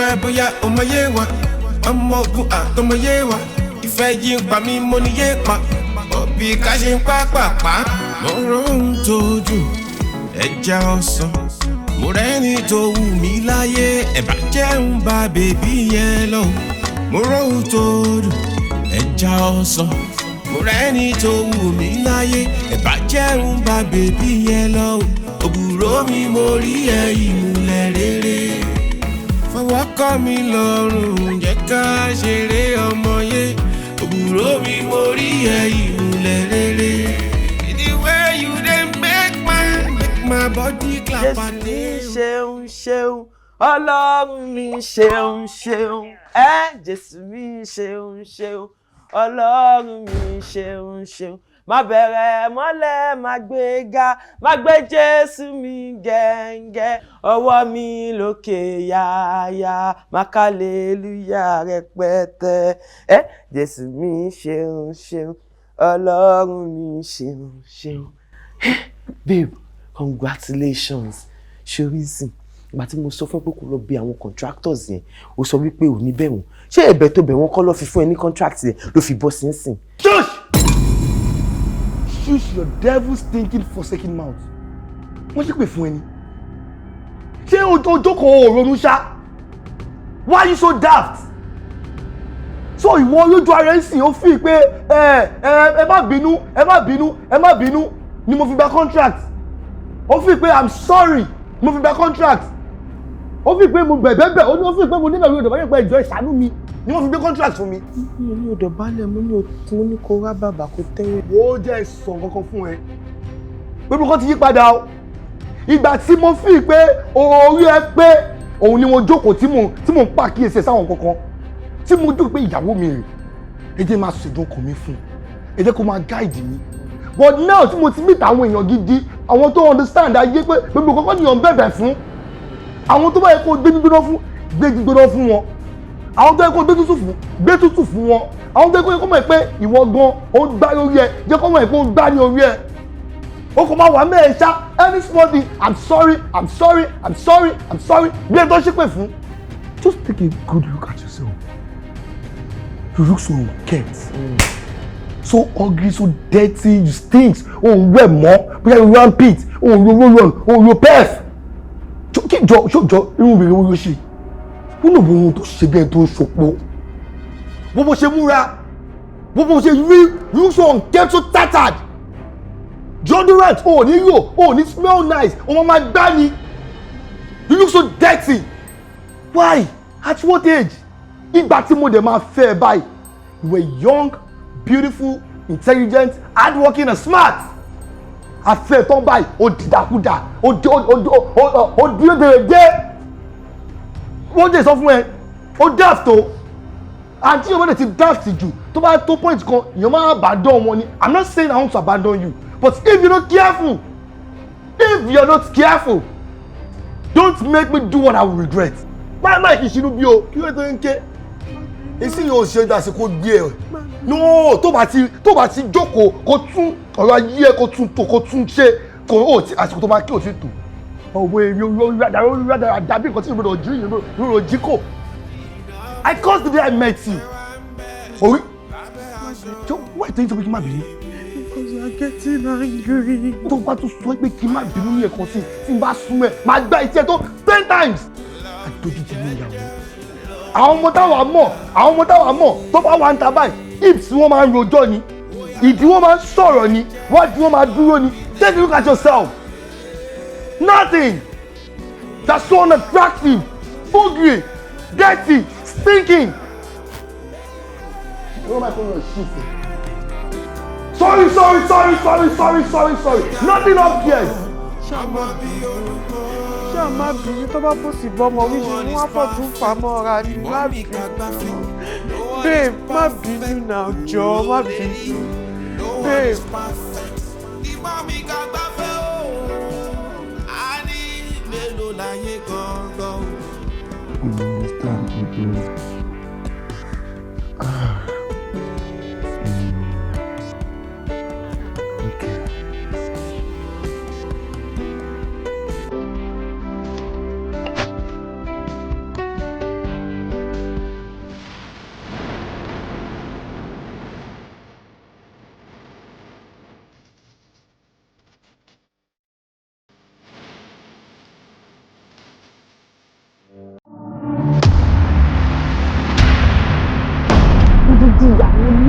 Ojo gate márùn lásán.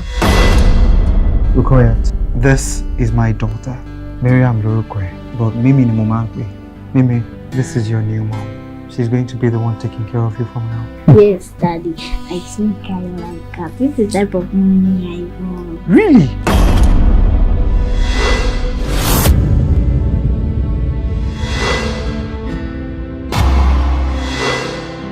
It's okay. In fact, today is the happiest day of my life. Are you happy now? Yes. O fẹ́ fẹ́ mi àbí o fẹ́ jẹ́ṣẹ́ mi? Kí ló ń jẹ́ bẹ́ẹ̀? Ṣo fẹ́ lò mọ̀ nǹkan tó ń jẹ́ bẹ́ẹ̀? Good afternoon. Kí ló dé, kí ló fẹ́? Mommy, I've not prepared my food. I know today is Friday. I'll be back from school early. How dare you talk to me like that?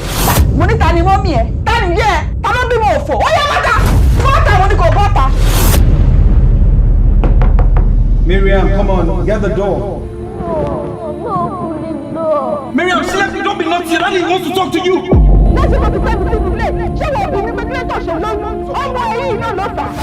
Ìyàwó bá kú does not make people marry.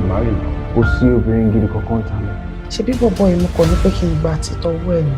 Tí bá dẹ̀ ti gbà tán tí mo gba gbogbo tí gbogbo ẹ̀ ti gbẹ, ó máa bẹ̀rẹ̀ sí lọ wáyàwó ẹ̀ Sókótó tàbí kó lọ sí Zamfara kó lọ múyàwó wa. Kó má dàsìkò tó fẹ́ yan ọkọ, kó má lọ máa yan ọkọ. Kí ló kọ́ sí? Ó bá mi compete. Okay, torí mo ti wọ nínú ìwọ náà lọ́wọ́ bíbí. Èmi náà bá mi compete nìyẹn. Mímì.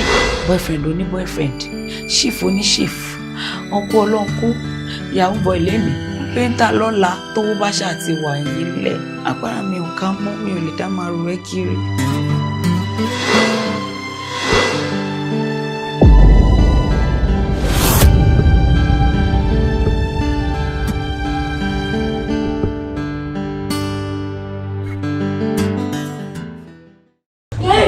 Bàbá náà ló gbé. Ìgbàdé, jẹ́ kí n bá lọ sí ọ̀sán. Ìbọn náà tẹ̀ kọ́. Adédàmúlà. Jẹ́ kí n bá lọ sí ọ̀sán sílẹ̀. Hospital kò kún. Ṣòtí owó ni. Ó tó dẹ̀ sọ fún wa pé ká bàárò ká má tẹnu ọ̀nà hospital o pé àwọn ò ní dá wa lọ́wọ́. Ó wá ní ká máa lọ hospital. Kí ni abẹ́ kọ́ lọ? Everyone is supposed to do. Kí ni ẹgbẹ́ ti kejì ẹ̀ náà? At this point, mo kábàámọ̀ pé mi mo bí Ládé. Ọkọ mi, it's okay, it's fine, but we need money.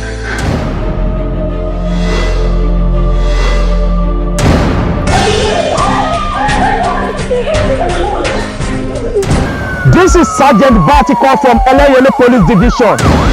Mo fẹ́ kí ọmọ wípé gbogbo aráàlú pátápátá làwọn ọlọ́pàá ti surround. I will advise you to surrender yourself now. Or else we find ourselves in and bring you down.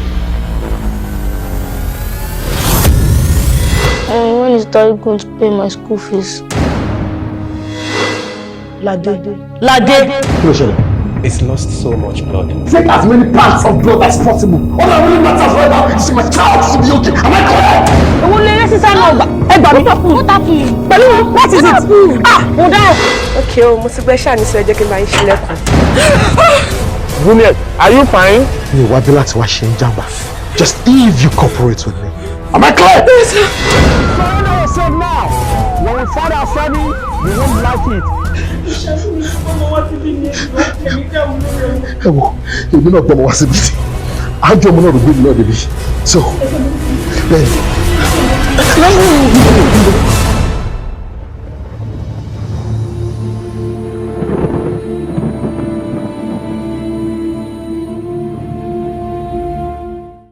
Ọgọ́gà gbẹ́mìrì jẹ́.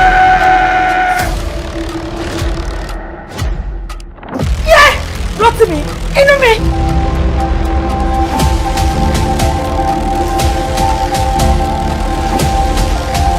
Ajé ní ká mú owó ẹyọ kan ká kó lérí àgbàdo mẹ́ta. Kò kúkú sẹ́ni tí ò fẹ́ mú tajé gbọ́. Orúkọ tèmi ni Ajé kì í tán tí gbogbo èèyàn máa ń pè ní kì í tán alájọ. A ti gbọ́ nípa yín dáadáa. Ẹ wo ìlú mọ̀ọ́ká nìyẹn o. Kí la ti fẹ́ gbọ́ pé ìyàwó báńkà ń dájọ́ ládùúgbò. Ìtọ́lájọ! Kí ló dé? Ṣé rí ọmọ mi, Ige? Ó wà nílé ìwòsàn. Owó àjọ tí mo dá sí yín lọ́wọ́ mo ní wá gbà. Àyà jẹ́! Ọkọ tèmi ló bẹ̀ tẹ̀wọ̀n mi ò fẹ́ o. Òṣùpá ayé téńté, ojúmọ́mọ́, òòrùn dúdú, ń tari sílẹ̀. We are all meant to exist. Òfin ẹnu ẹ tó ló fẹ́ jáwó lọ́wọ́ ẹ̀ ní ṣe púpọ̀ ẹnu fẹ́ lọ gbà lọ́wọ́ ẹ̀. Ẹ wo alájọ tàwa ó gbajúmọ̀ gidi ni. Ṣé wá rí ibi táwọn banks tí wọ́n ti máa ń flop kí tán alájọ ló máa ń represent and she's very trustworthy.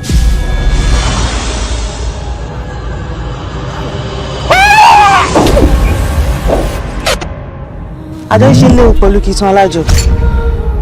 There is something off about that woman. Mi ò rí eléyìí. Mi ò rí eléyìí.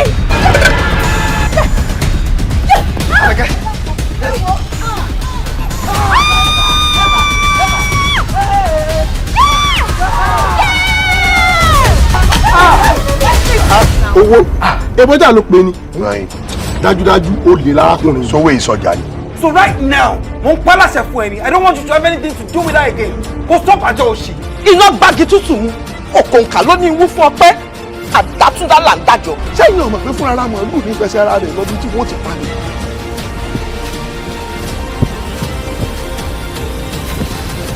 Kí ló dé tẹ̀ ń tẹ̀lé mi? Àjọ ń lò ní. Lọ síbò. Àwọn lọ́balọ́ba, àwọn ládéládé, ọwọ́ mi ni wọ́n dájọ́ sí. Lọ́balọ́ba, ládéládé, wọ́n ń dájọ́ lọ́wọ́. Bẹ́ẹ̀ni.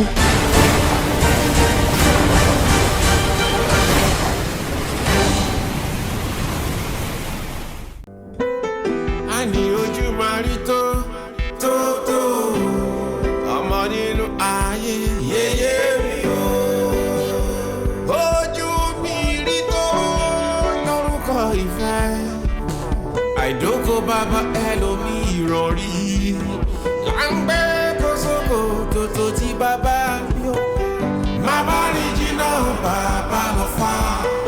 Ẹ máa rí ibi tán tí fòtò bílẹ̀ jẹun. One man's food is another man's poison. Dàgbò gbọ́ mi yé, má lọ fi ṣeré. Marriage is not enough o. Ìwà ń bẹ lábẹ́ aṣọ. Marriage is not enough o. Ìwà ń bẹ lábẹ́ aṣọ. Baby, my honey. Love me Jaja, love me tender, yeah. Oh yeah, love me Jaja, love me tender, yeah. Yeah, yeah, oh, love me Jaja, love me tender, yeah. Ẹ̀kọ́ tìyàwó, we gotta do more, mama bí olúmọ. No one is perfect. The mommy kagbafe. No one is perfect. Oh lady, no one is perfect. The mommy kagbafe.